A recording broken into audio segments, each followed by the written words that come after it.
ماننا پڑے گا تمہاری جرت کو۔ کمال کے مرد ہو تم، کھولتا پانی جسم پر گرا اور تم نے ایک چیخ تک نہیں نکلنے دی۔ واؤ لیتے 6 امپیسٹ وہ سنگھار میز کے سامنے رکھی کرسی کو تھامے ہنسی اور پھر ہنستی ہی چلی گئی۔ بے ساختہ ہنسی، اسے اس طرح کھلکھلا کر ہنستا دیکھ وہ جو سخت سے سخت سنانے کی نیت کیے باہر آیا تھا ٹھٹک گیا، اس کی ساری سلواتیں منہ میں رہ گئی۔ کس قدر مسحور کرنے والی خنک تھی اس ہنسی میں، اسے لگا اس کے اطراف جلترنگ بج اٹھے، لگا جیسے اس کے ساتھ اس کمرے کی ہر ایک شے ہنس دی ہو۔ وہ خوبصورت تھی اور اس حقیقت سے وہ خود بھی واقف ہوگی، مگر شاید وہ نہیں جانتی تھی کہ اس کی ہنسی بے تحاشا خوبصورت ہے۔ وہ محبوط رہ گیا۔ ہنستے ہنستے اس کی آنکھوں میں آنسو آئے تھے۔ آنسو کو انگلی کی پور سے پوچھتے ہوئے اس نے ساکت کھڑے شاہ زر کی سمت دیکھا۔ اس کی ہنسی رکی سحر ٹوٹ گیا، وہ جیسے ہوش میں آیا تھا۔ وہ قدرے ناسمجھی سے اس کی سمت دیکھ رہی تھی۔ اس کی حرکت پر اسے بری بھلی سنانے کے بجائے وہ خاموش کھڑا تھا۔ اسے بت بنا دیکھ وہ بری طرح سٹپٹا کر باہر نکل گئے۔ وہ اسے اپنے حواسوں میں نہیں لگ رہا تھا۔ یہ کیا ہو گیا تھا؟ میں نے اسے جانے دیا، اس نے اس قدر گھٹیا حرکت کی اور میں نے کچھ نہیں کہا۔ ہوا گارڈ گرم پانی کے اثر سے میرا دماغ خراب ہوتا معلوم ہو رہا ہے۔ اس نے اپنے بالوں کو مٹھی میں جکڑتے ہوئے خود کو دلاسا دیا تھا۔ سحر زدہ لمحوں کے دوران جلن کا احساس بھی نہیں ہو رہا تھا۔ سحر ٹوٹا تو جلن پھر شروع ہو۔ اس کا علاج حد سے زائد ٹھنڈا پانی کر سکتا تھا۔ حسب معمول اس کے سامنے میز پر آفس کی چند فائلیں بکھری تھی۔ کام کا اس قدر نوج ہونے کے باوجود وہ غیر ارادی طور پر اسی کے بارے میں سوچے جا رہا تھا۔ اس نے میرے اور میری فیملی کے تعلقات بحال کرنے کے لیے ڈیڈ سے بات کیوں کی؟ وہ بخوبی واقف ہے کہ میری فیملی میرا ویک پوائنٹ ہے۔ انہیں تکلیف پہنچا کر وہ بلا واسطہ مجھے تکلیف پہنچا سکتی تھی۔ یہ جاننے کے باوجود اس نے ایسا کیوں کیا؟ کیا واقعی اسے میری فیملی کی فکر ہونے لگی ہے؟ کیا محض چند دنوں میں اس کے دل میں ان سب کے لیے لگاؤ پیدا ہو گیا ہے؟ اس کے علاوہ اور کوئی وجہ ہو بھی نہیں سکتی، کیونکہ مجھ سے تو اسے شدید نفرت ہے۔ وہ خواب میں بھی مجھے رتی برابر خوشی سے نوازنے کا نہیں سوچ سکتی۔ مجھے ذرا سی بھی رعایت ملے یہ اسے گوارا نہیں ہوگا۔ یقیناً اس نے گھر والوں کی خوشی کے لیے یہ قدم اٹھایا ہوگا، مگر میں اسے کیوں سوچے جا رہا ہوں؟ یہ مجھے کیا ہوتا جا رہا؟ اس نے جیسے خود کو ملامت کی۔ تبھی مینیجر اشفاق اس کی کیبن میں داخل ہوئے۔ یہ بہت ہیں، ان میں سے کچھ کی ذمہ داری میں اپنے سر لے لیتا ہوں۔ اس کی ٹیبل سے کچھ فائلوں کو اٹھاتے ہوئے وہ بولے، نو اشفاق انکل، یہ آپ کیا کہہ رہے ہیں؟ میں آپ کے ماتحت کام کر رہا ہوں یا آپ میرے ماتحت کام کر رہے ہیں؟ آپ میرے کام کے بوجھ کو کم کرنے کی کوشش کیوں کر رہے ہیں؟ اور پلیز آپ مجھے سر کہہ کر نہ بلایا کریں۔ مجھے بالکل اچھا نہیں لگتا جب آپ مجھے اس طرح مخاطب کرتے ہیں۔ خدا خواستہ ڈیڈ کو خبر ہو گئی تو میری شامت آ جائے گی۔ کچھ بعید نہیں وہ مجھے پیون کی پوسٹ سونپ دے، پھر مجھے سر کہہ کر پکارنے کی ہمت کوئی نہیں کرے گا۔ اس نے ان کے ہاتھوں سے فائلیں لے کر واپس ٹیبل پر رکھ دے۔ اشفاق ملک گزشتہ کا سالوں سے اس کمپنی میں مینیجر کے عہدے پر فائز تھے۔ وہ راشد صاحب کے سب سے زیادہ بھروسے مند اور ایماندار ایمپلائیز میں سے تھے۔ وہ ان کی بہت زیادہ عزت کرتا تھا۔ راشد سر چاہے جو کہہ لیں، وہ حقیقت کو نہیں بدل سکتے۔ یہاں سبھی واقف ہیں کہ آپ کی حیثیت کیا ہے۔ اسے پیون کی پوسٹ سونپے جانے والی بات سن کر قہقہہ لگاتے ہوئے وہ گویا ہوئے تھے۔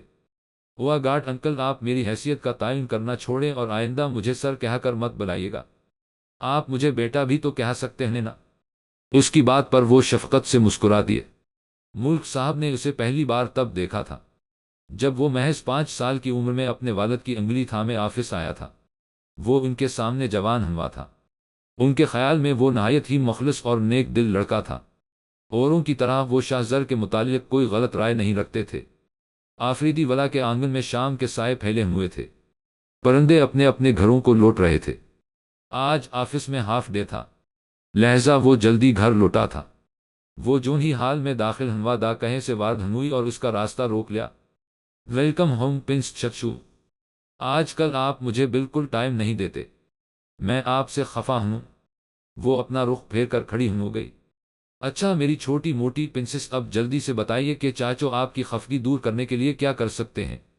اس کے عین مقابل گھٹنوں پر بیٹھ کر اس کے دونوں ہاتھوں کو اپنے ہاتھوں میں لیتے ہوئے وہ بولا، چاچو آپ ہمیشہ میرا موڈ خراب کر دیتے ہیں۔ میں آپ کی پرنسس نہیں ہوں۔ میں آپ کو پرنس بلاتی ہوں مگر میں آپ کی پرنسس نہیں ہوں۔ اگر آپ مجھے پرنسس بلائیں گے تو آپ کی یہ والی پرنسس کو برا لگ جائے گا۔ وہ سامنے بیٹھی ہیں، آپ ٹائمنگ تو دیکھ لیا کریں کچھ بولنے سے پہلے۔ صوفے کی طرف اشارہ کرتے ہوئے وہ گردن اکڑا کر بولی۔ صوفے کی سمت دیکھ کر اسے حیرت کا شدید جھٹکا لگا تھا۔ وہ صوفے پر براجمان دا کی سٹوئی بک پر جھکی ہوئی تھی۔ اس کے چہرے پر پھیلے ناگوار تاثرات سے واضح تھا کہ وہ دا کی بات بخوبی سن چکی تھی۔ وہ بے ساختہ چیخا۔ زرمین کی موجودگی میں اس کے سامنے دا اسے اس کا پرنس چارلس بنانے پر تلی تھی۔ حیرانی سے زیادہ شرمندگی نے اسے گھیرا تھا۔ آپ کیوں ہنو رہے ہیں؟ چاچو میں نے کچھ غلط کہہ دیا ہے کیا؟ دا نے کمر پر ہاتھ رکھ خالص لڑاکا اور تون والے انداز میں استفسار کیا۔ یہ اس کی طرف سے جنگ کا اعلان تھا۔ وہاٹ نہیں میرا مطلب تھا۔ زبان پھسل گئی تھی۔ تصرف نہ کبھی کبھی ہنو جاتی ہیں۔ اس نے فورا اپنی حیرت کو بشاشت میں تبدیل کر کہا تھا۔ دا کو غصہ دلا کر وہ جنگ کی شروعات نہیں کرنا چاہتا تھا۔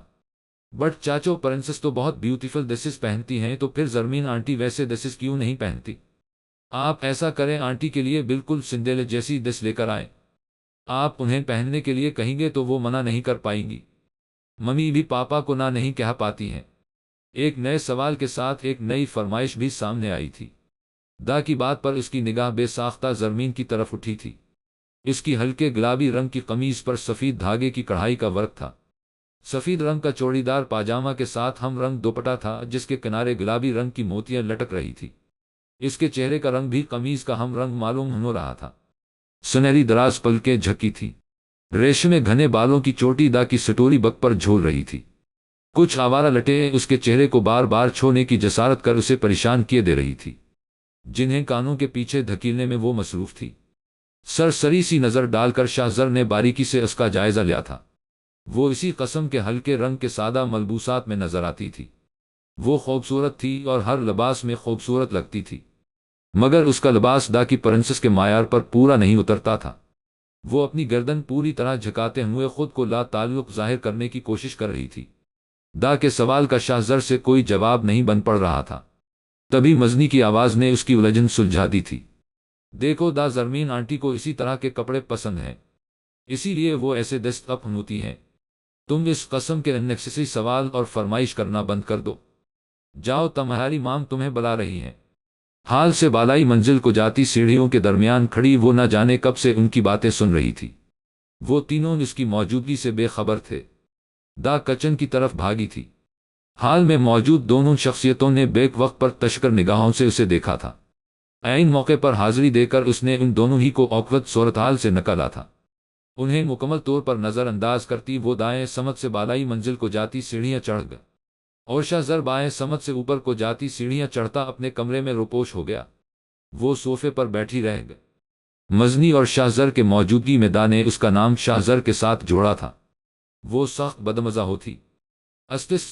تھینکس ڈیڈ کو رضامند کرنے کے لیے وہ غسل خانے سے باہر آ تبھی وہ بولا تھا۔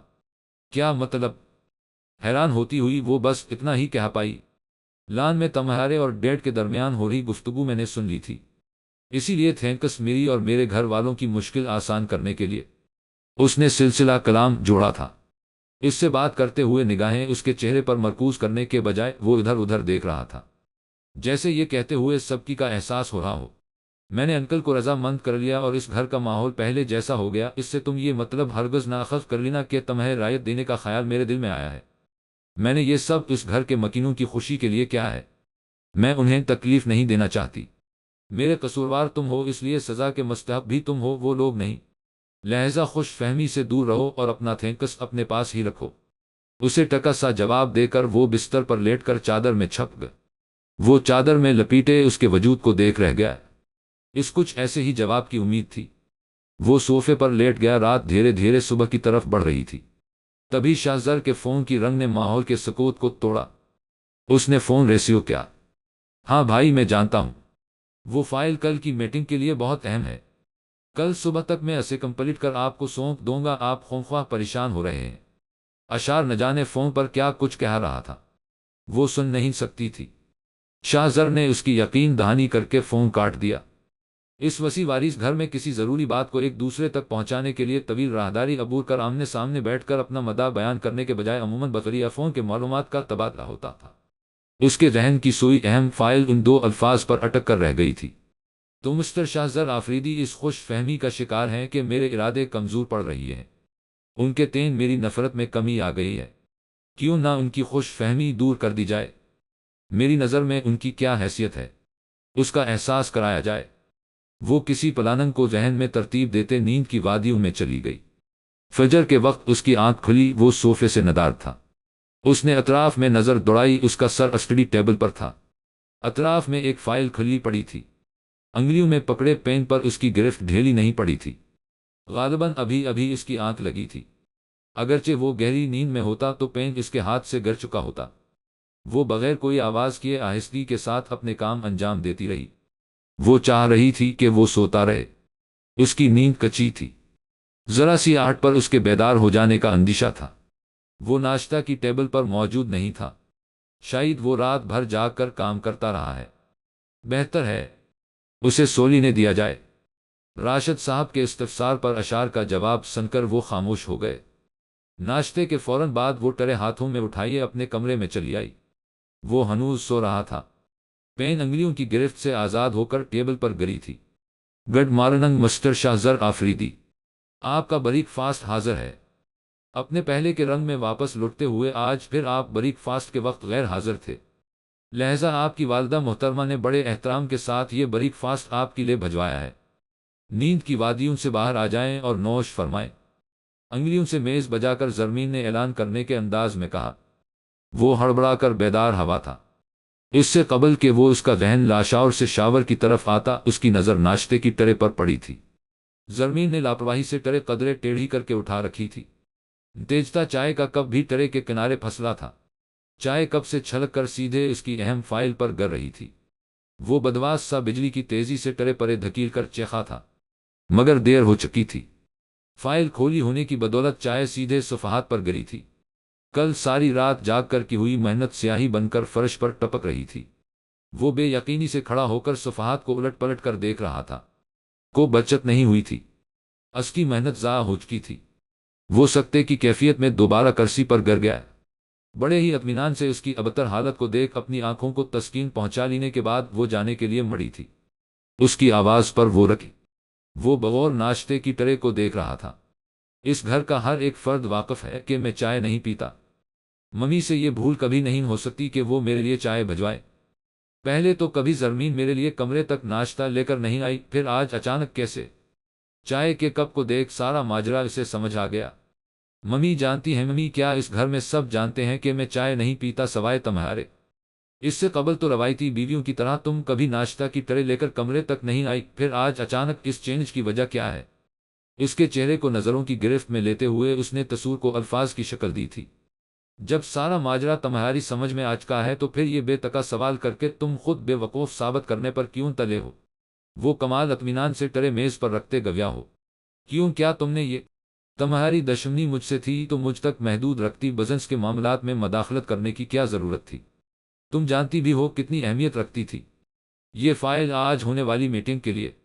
ڈیڈ نے مجھ پر بھروسہ کر یہ فائل مجھے سونپی تھی۔ اب کیا کروں گا میں؟ کیا جواب دوں گا انہیں؟ اس کے لہجے میں یاسیت در آئی۔ تمہارے ڈیڈ بخوبی واقف ہیں کہ تم کتنے قابل ہو، لہذا تم ان کی طرف سے بے فکر ہو جاؤ۔ وہ اس تلخ حقیقت کو قبول کر چکے ہیں کہ تم صرف اور صرف ان کا نقصان کرنے کے لیے ان کے بیٹے بن کر اس دنیا میں آئے ہو۔ یہ خبر سن کر انہیں زیادہ حیرانی نہیں ہوگی، وہ طنزیہ انداز میں کہتی دروازے کی سمت بڑھی تھی۔ وہ بجلی کی تیزی سے اس کے پیچھے آیا تھا۔ تمہیں تو میں کھلتے ہوا دروازہ دھاڑ کی آواز کے ساتھ واپس بند ہوا تھا۔ شاہ زر نے اپنا آہنی ہاتھ دروازے پر جما کر دانت چبا کر کہا، کیا کرو گے؟ مار ڈالو گے؟ مار ڈالو، میری طرف سے اجازت ہے۔ مجھے موت سے ڈر نہیں لگتا، اس زندگی میں مجھے کوئی دلچسپی نہیں ہے۔ یقین جانو تمہارے ہاتھوں سے مرنے میں میرا ہی مفاد پوشیدہ ہے، کیونکہ تمہیں ایک بار پھر جیل کی ہوا کھانے پڑے گی۔ قتل کرنے والوں کو 1 گھنٹے کے اندر بیل نہیں ملا کرتی۔ تمہیں جیل میں چکی پیستہ دیکھ میری روح کو تسکین مل جائے گی۔ وہ کمال اطمینان سے اپنا رخ اس کی سمت کرتے ہوئے بولی۔ وہ اس لڑکی کی جرت پر ششدر رہ جایا کرتا۔ بے خوف اس کی آنکھوں میں آنکھیں ڈال کر وہ اسے بے نقد سنایا کرتی تھی۔ شاید وہ سچ ہی کہتی تھی کہ اس کے اندر کا سارا ڈر ختم ہو چکا تھا، یا پھر وہ جانتی تھی کہ وہ اسے نقصان نہیں پہنچا سکتا۔ اسقدر بے خوفی سے جان لینے کی بات کر دینا اسی یقین کی دین تھا کہ اس کے سامنے کھڑا شخص اتنا بہادر نہیں ہے کہ کسی کی جان لے لے۔ اس لڑکی کا خیال تھا کہ جان لینے کے لیے بہادر ہونا اہم ہے، جبکہ حقیقتاً اس کے لیے بہادری کی نہیں سنگ دلی کی ضرورت ہوتی ہے، اور وہ پتھر دل کا مالک نہیں تھا۔ وہ من ہی من سوچ کر رہ گیا۔ اس نے اپنا سارا غصہ دروازے پر نکالا، مکے کے زور سے پورا دروازہ ہل گیا۔ فائل ہاتھ میں لیوا تن فن کرتا باہر نکل گیا تھا۔ وہ اپنی تیز دھڑکن کو قابو کرنے کی کوشش کرنے لگی۔ چند لمحوں بعد وہ خود کو کمپوزر کر کے کمرے سے باہر آئی۔ سبھی جملہ افراد کی موجودگی میں حال کے صوفے پر براجمان راشد صاحب اس کی عزت افزائی کر رہے تھے۔ جون ہی مجھے یہ محسوس ہونے لگتا ہے کہ تم میں تبدیلی آئی ہے، اب تم کسی لائق بن سکتے ہو، اہم ذمہ داریاں اٹھا سکتے ہو، اسی وقت تم مجھے غلط ثابت کر دیتے ہو۔ تم سے کچھ نہیں ہو پائے گا، تم محض آوارہ گردی کرنے کے لیے پیدا ہوئے۔ میں ہی احمق تھا جو تم سے توقعات وابستہ کر بیٹھا۔ اشار فوراً اسے ٹھیک کرو، میں میٹنگ کچھ گھنٹوں کے لیے ڈیلے کیے دیتا ہوں۔ ان صاحب کے بھروسے گر ہم بیٹھ جائیں تو آن کی میں آفریدی امپائر پانی میں ڈوب جائے گا۔ اشار کی طرف زرمین کا نشانہ بنی فائل بڑھاتے ہوئے راشد صاحب بولے تھے۔ شارق اور شاہ میر کو اس سنجیدہ صورت حال میں بھی ہنسی آ رہی تھی۔ وہ دونوں حال سے باہر نکل گئے، ورنہ ان کی شامت آتی۔ وہ خاموشی کے ساتھ اپنے حصے کی ڈانٹ سر جھکائے سن رہا تھا۔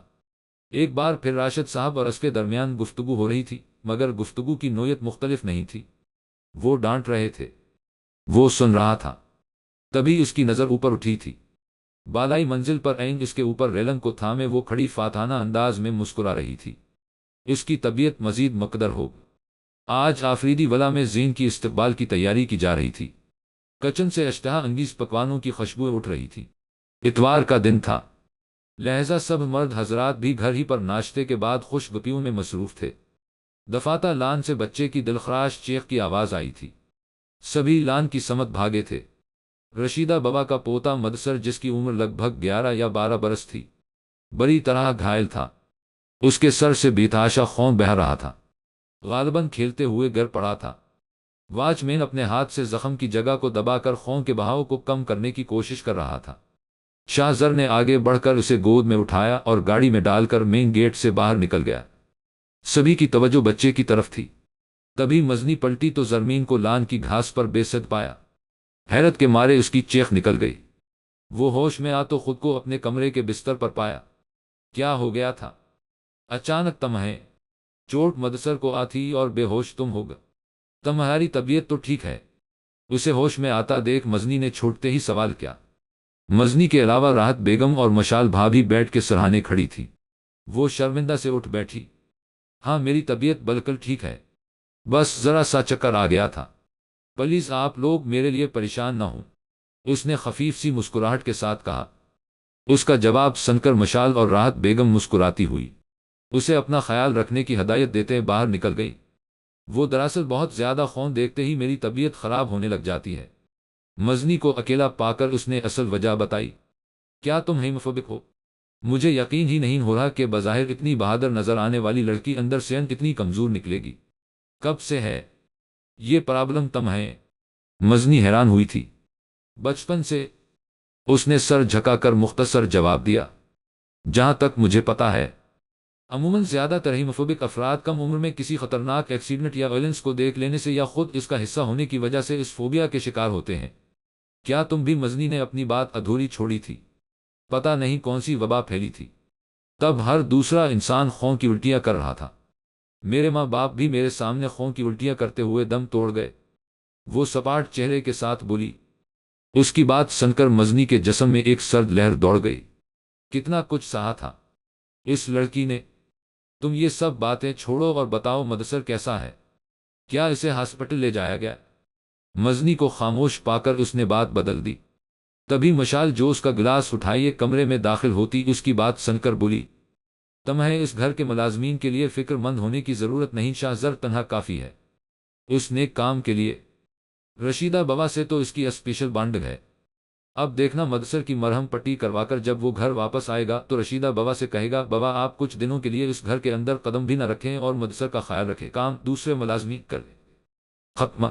آج تو پھر بھی کوئی وجہ بنتی ہے فکر مندی کی، لیکن شاہ زر بلاوجہ ملازمین کو چھٹیاں دینے میں ماہر ہے۔ بہت سر چڑھا رکھا اس نے ملازمین کو۔ مشال نے ہنستے ہوئے جوس کا گلاس اسے پکڑایا۔ اس قدر مغرور شخص ملازمین کی فکر کیسے کر سکتا ہے؟ ہنا ڈرامے بازیاں؟ اس نے دل میں سوچا۔ وہ کسی قیمت پر شاہ زر کے اندر رتی برابر بھی اچھائی ہونے پر یقین نہیں کرنا چاہتی تھی۔ تبھی اس کی نظر مزنی کی نظروں سے ملی تھی۔ اسے لگا وہ اس کے چہرے پر کچھ کھوجنا چاہ رہی ہے، جیسے اس کے چہرے کے راستے اس کے دل میں کیا کچھ چل رہا ہے۔ جان لینا چاہتی ہو؟ اس نے فوراً جوس کا گلاس لبوں سے لگا لیا۔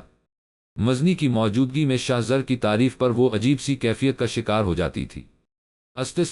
زین کے آتے ہی سب کی خوشی دگنی ہو گئی تھی۔ زین کو اس سے بطور خاص ملوایا گیا تھا۔ دل کی کسی کونے میں وہ بھی اپنی عزیز ترین دوست کے منگیتر کو دیکھنے کی خواہاں تھی، مگر اس سے مل کر وہ ششدر رہ گئی تھی۔ وہ پہلا شخص تھا جس نے اسے بھابھی کے لقب سے نوازا تھا۔ شاہ زر کے دوسرے کزنز اسے شازو نادر ہی مخاطب کیا کرتے تھے، اور اسے مخاطب کرنے کے لیے اس کے نام کا ہی استعمال کیا جاتا تھا۔ سب کے سامنے اس طرح پکارے جانے پر وہ بری طرح خجل ہو گئی تھی۔ اس کے برعکس شاہ زر نے اس لمحے خود کو لاتعلق ظاہر کرنے کی ساری حدیں پار کر دی تھی۔ گویا اسے بھابھی کسی اور کے حوالے سے پکارا جا رہا ہوں۔ یہ جان کر اسے ازحد افسوس ہوا تھا کہ اور بھی کزنس ہونے کے باوجود زین کا سب سے قریبی دوست شاہ زر ہی تھا۔ گھر واپس آتے ہی زین نے مشن ملاب پر کام کرنا شروع کر دیا تھا، جس کا مقصد تھا شاہ زر اور مزنی کی باہمی رنجش دور کرنا۔ مزنی، آخر تمہیں ہنو کیا گیا ہے؟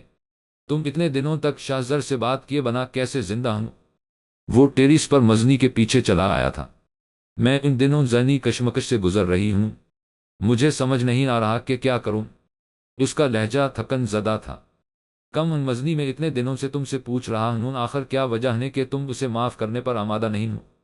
اس سے ایک غلطی ہوئی تھی، اس پر گھر کے سبھی افراد ناراض تھے، مگر اب سب کچھ ٹھیک ہو گیا ہے، سب نے اسے معاف کر دیا ہے۔ پھر اکیلی تم اسے کس جرم کی سزا دے رہی ہوں؟ مجھے بتاؤ، پرابلم کیا ہے؟ زین نے استفسار کیا۔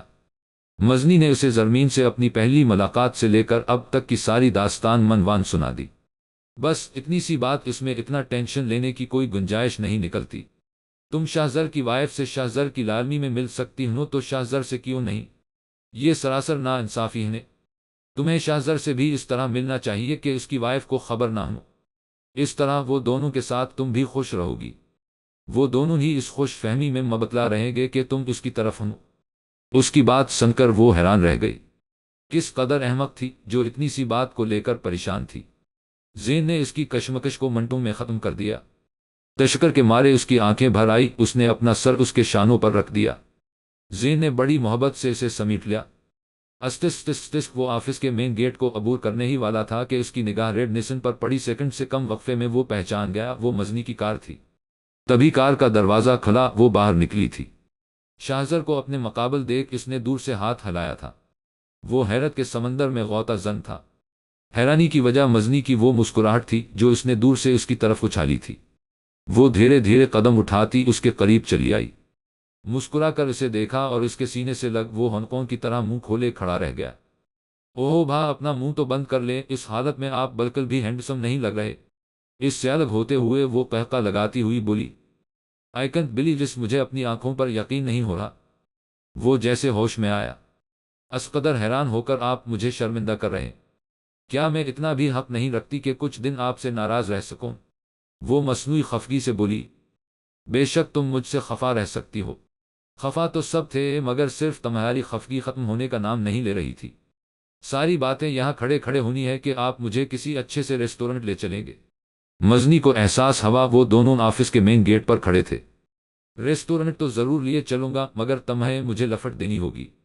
میں اس حالت میں نہیں کہ اس خوشی کے موقع پر تمہیں اپنی کار میں بیٹھا کر لے جاؤں اور کسی شاندار سے ہوٹل میں پارٹی دوں۔ گزشتہ کچھ دنوں سے تمہارا بھائی بس سے سفر کرنے پر مجبور ہے، شاہ زر نے مسکرا کر کہا۔ وہ دونوں کار کی طرف بڑھ گئے۔ 10 منٹ کے سفر کے بعد وہ دونوں کرما ریسٹورنٹ کی کرسیوں پر ایک دوسرے کے مقابل بیٹھے تھے۔ آئی ایم سوری بھائی، اتنے دنوں تک آپ سے بات نہ کر پانے کے لیے۔ ایکچولی گھر میں سب کچھ اتنا جلدی ہو گیا کہ میں خود کو سنبھال ہی نہیں پائی۔ میں اپنے جذبات پر قابو نہیں رکھ پا، میں شاک میں تھی۔ اس نے سلسلہ کلام وہی سے جوڑا جہاں بات ادھوری رہ گئی تھی۔ اس کی بات پر شاہ زر نے نظریں چرائے۔ میں مانتا ہوں کہ مجھ سے غلطی سرزد ہوئی تھی، جو کچھ ہوا نہیں ہونا چاہیے۔ یہ سب کچھ خود گھر والوں کے لیے شاکنگ ہوگا، مگر کیا کسی نے میرے متعلق سوچا کہ اچانک اس لڑکی کا میرے گھر میں آنا، میرا اس کے ساتھ نکاح کر دیا جانا، یہ سب میرے لیے کس قدر شاکنگ تھا، جس لڑکی کی بدولت مجھے بے قصور ہوتے ہوئے جیل جانا پڑا تھا، اسی لڑکی سے ڈیڈ نے میرا نکاح کروا دیا۔ کیا تمہیں یہ خبر ہے کہ ایکسیڈنٹ کے دن میں ڈرنک اسپائکنگ کا شکار ہوا تھا؟ بے قصور ہوتے ہوئے اس نے مجھے جیل بھجوا دیا۔ یہ درست ہے کہ جیل سے نکلنے کے بعد میں نے جو کیا وہ ٹھیک نہیں تھا، مگر یہ سب اس لڑکی نے شروع کیا تھا۔ اس نے میرے ساتھ زیادتی کی تھی۔ ڈیڈ اس لڑکی کو معصوم سمجھتے ہیں، اس کے برعکس وہ لڑکی ہر دن مجھے جج کرنے کے نئے طریقوں پر عمل کرتی نظر آتی ہے۔ تم نہیں جانتی، اس گھر میں کوئی نہیں جانتا کہ محض مجھ سے انتقام لینے کے لیے اس نے مجھ سے نکاح تک کرنے سے گریز نہیں کیا۔ میں نے خواب میں بھی نہیں سوچا تھا کہ میری چھوٹی سی غلطی کی مجھے یہ سزا دی جائے گی۔ شادی مذاق نہیں ہوتی۔ نکاح کا استعمال کر کے وہ احمق لڑکی انتقام کا کھیل کھیلنا چاہتی ہے۔ وہ افسوسناک لہجے میں بولا۔ مجھے گھر کے کسی بھی فرد نے حادثہ کے پیچھے کی وجہ نہیں بتائی، باوجود اس کے مجھے یقین تھا کہ آپ بے قصور ہوں گے۔ خیر، عجیب وغریب ذائقہ سے پر ناشتہ اتنی بڑی سزا بھی نہیں ہے۔ سینڈوچ کا بائٹ لیتے ہوئے مزنی نے مسکرا کر کہا۔ اس نے اپنے اور زرمین کے رشتے کو شاہزر سے فی الحال مخفی رکھنے میں ہی عافیت سمجھی۔ ہوا تو گھر میں سبھی واقف ہیں کہ ہر دن ناشتے پر میری زبان اور معدے پر کیا گزرتی ہے۔ وہ حیران ہوا۔ سب کا تو نہیں پتا، میں ضرور جانتی ہوں۔ اس کی بات پر وہ دونوں مسکرا دے۔ آپ کی مسکراہٹ گواہ ہے بھائی کہ آپ کے لیے زرمین کا وجود اتنا ناقابل برداشت بھی نہیں ہے۔ آپ کو اس کی عادت ہو گئی ہے۔ خدا کرے یہ حادثاتی نکاح آپ دونوں کے درمیان محبت کی ڈور بنا دے، یہ ڈور تاحیات آپ دونوں کے ایک دوسرے سے جدا نہ ہونے دے۔ شاہزر کے مسکراتے چہرے کو دیکھ اس کے دل سے بے ساختہ دا نکلی تھی۔ وہ قبولیت کی گھڑی تھی۔ اس کی دا قبول ہوتی، مگر صرف آدھی دا۔ استس گھڑی کی سوئیاں 11 کے ہندسے پر جا رکے اور وہ گھر میں داخل ہوا۔ حسب معمول کھانے کے بعد چائے کا دور چل رہا تھا۔ وہ دھیرے دھیرے قدم اٹھاتا ان کی طرف چلا آیا۔ گھر کے بڑے سونے کے لیے اپنے کمروں میں جا چکے تھے۔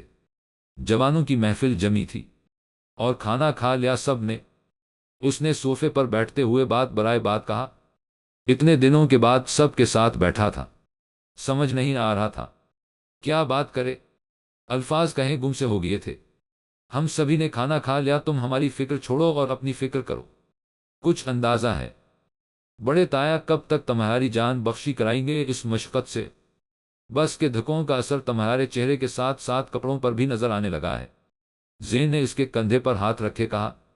اس کے چہرے پر تھکن صاف دکھا دیتی تھی، مگر کپڑوں والی بات وہ سمجھ نہ سکا۔ قدرے ناسمجھی سے نے وضاحت طلب نظروں سے زین کی سمت دیکھا۔ اشار کے سوائے سبھی مسکرا رہے تھے۔ اشار کے چہرے پر برہمی کے تاثرات تھے۔ گویا اس کی حالت دیکھ غصہ چڑھا ہو۔ اب کہ زین اس کے عقب میں کھڑا نہ جانے کس کی تصویر لے رہا تھا۔ کیوں جناب، لڑکیوں نے جان نہیں چھوڑی تمہاری اب تک؟ کالج چھوٹ گیا مگر پھر بھی نے ان چڑیلوں سے نجات نہیں مل پا۔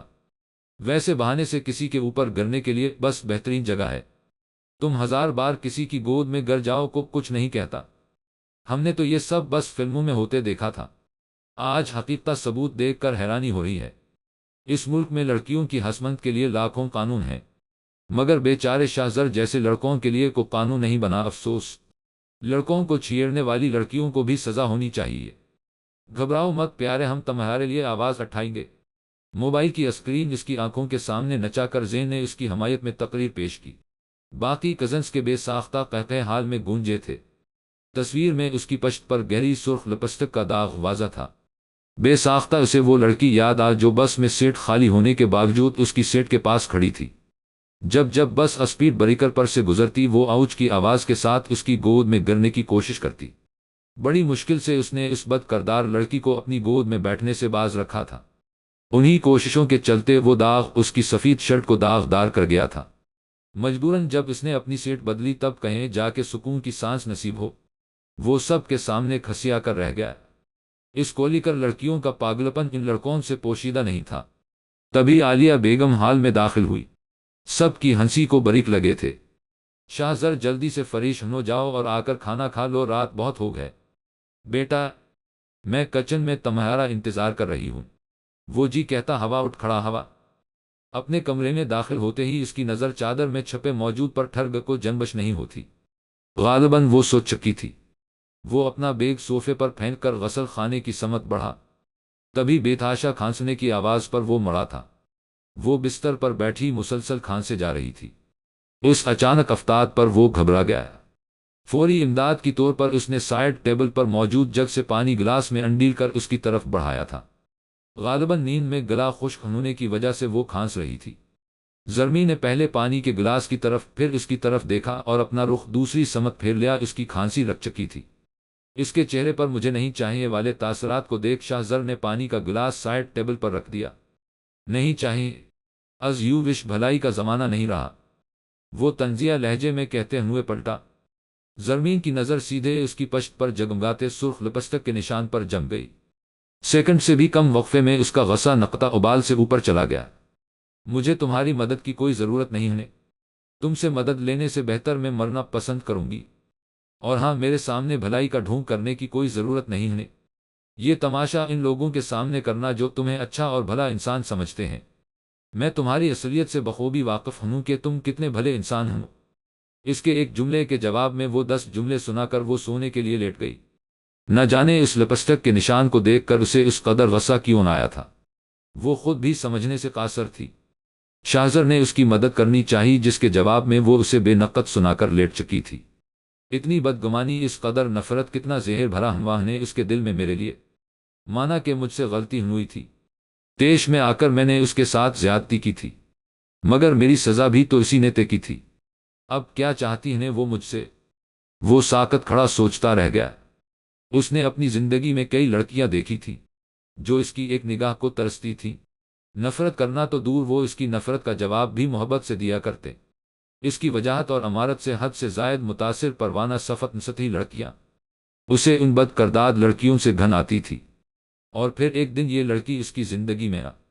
وہ پہلی اور شاید واحد لڑکی تھی جو اس سے نفرت کرتی تھی، جسے اس کی وجاہت امارت کچھ بھی متاثر نہیں کر پایا تھا۔ اور لڑکیاں اس کی محبت میں برباد ہونے کو تیار رہتے، مگر یہ لڑکی اسے برباد کرنے کا عہد کر چکی تھی۔ وہ مختلف تھی۔ اس کا انداز اسے دوسروں میں ممتاز کرتا تھا۔ وہ غیر ارادی طور پر اسے سوچنے پر مجبور ہو جاتا تھا۔ وہ کسی مقناطیس کی طرح اس کی طرف کھینچتا چلا جا رہا تھا۔ وہ شاور کے نیچے کھڑا اس کے متعلق سوچے جا رہا تھا۔ وہ فریش ہو کر باہر آیا، تبھی اس کی نگاہ اس شرٹ پر پڑی جو وہ ابھی ابھی اتار کر صوفے پر پھینک گیا تھا۔ لپسٹک کا نشان واضح تھا۔ اس نے فورا سے پیشتر شرٹ اٹھائی اور لانڈری باسکٹ میں ڈال دی۔ خدا نخواستہ اس لڑکی نے یہ نشان دیکھ لیا تو نہ جانے دن میں کتنی بار عیاش ہونے کا طعنہ سننے کو ملے گا۔ بلا کسی تردد کہ وہ مجھے لڑکیوں کے ساتھ عیاشی کرنے والے مردوں کی فہرست میں شامل کر دی گی۔ یوں بھی اس کی نظر میں دنیا کا عیاش ترین رئیس زادہ میں ہی ہوں۔ اس نے سوچتے ہوئے جھرجھری لی تھی۔ نامحسوس طریقے سے وہ دونوں من ہی من میں شوہر بیوی کی طرح پیش آ رہے تھے۔ استس فجر کی نماز قضا ہونے میں کچھ ہی وقت بچا تھا۔ تبھی اس کی آنکھ کھلی۔ وہ سرات سے اٹھ بیٹھی تھی۔ اس سے قبل کہ وہ واش روم کی سمت بڑھتی، غیر ارادی طور پر اس کے نگاہ صوفے کی طرف اٹھی۔ وہ اس کا ایک بازو سینے پر، دوسرا ماتھے پر تھا۔ وہ گہری نیند میں تھا۔ اس کے چہرے سے تھکن واضح طور پر عیاں ہو رہی تھی۔ نیند کی کمی کے باعث آنکھوں کے گرد قدرے سوجن آگ تھی۔ دفعتا اس کی نظروں کے سامنے اس شخص کا چہرہ گھوم گیا جس پہلی دفعہ وہ ایک سڑک پر ملی تھی۔ اس حشاش بشاش چہرے میں اور اس چہرے میں بہت تضاد تھا۔ اس کے دل میں بے چینی سے ہونے لگی۔ اپنے اضطراب کی کو وجہ نہیں سمجھ آئی اسے۔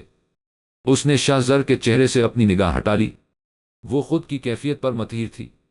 نہ جانے عالیہ آنٹی کس قدر بدظن ہوں گی مجھ سے، کیا سوچتی ہوں گی میرے متعلق۔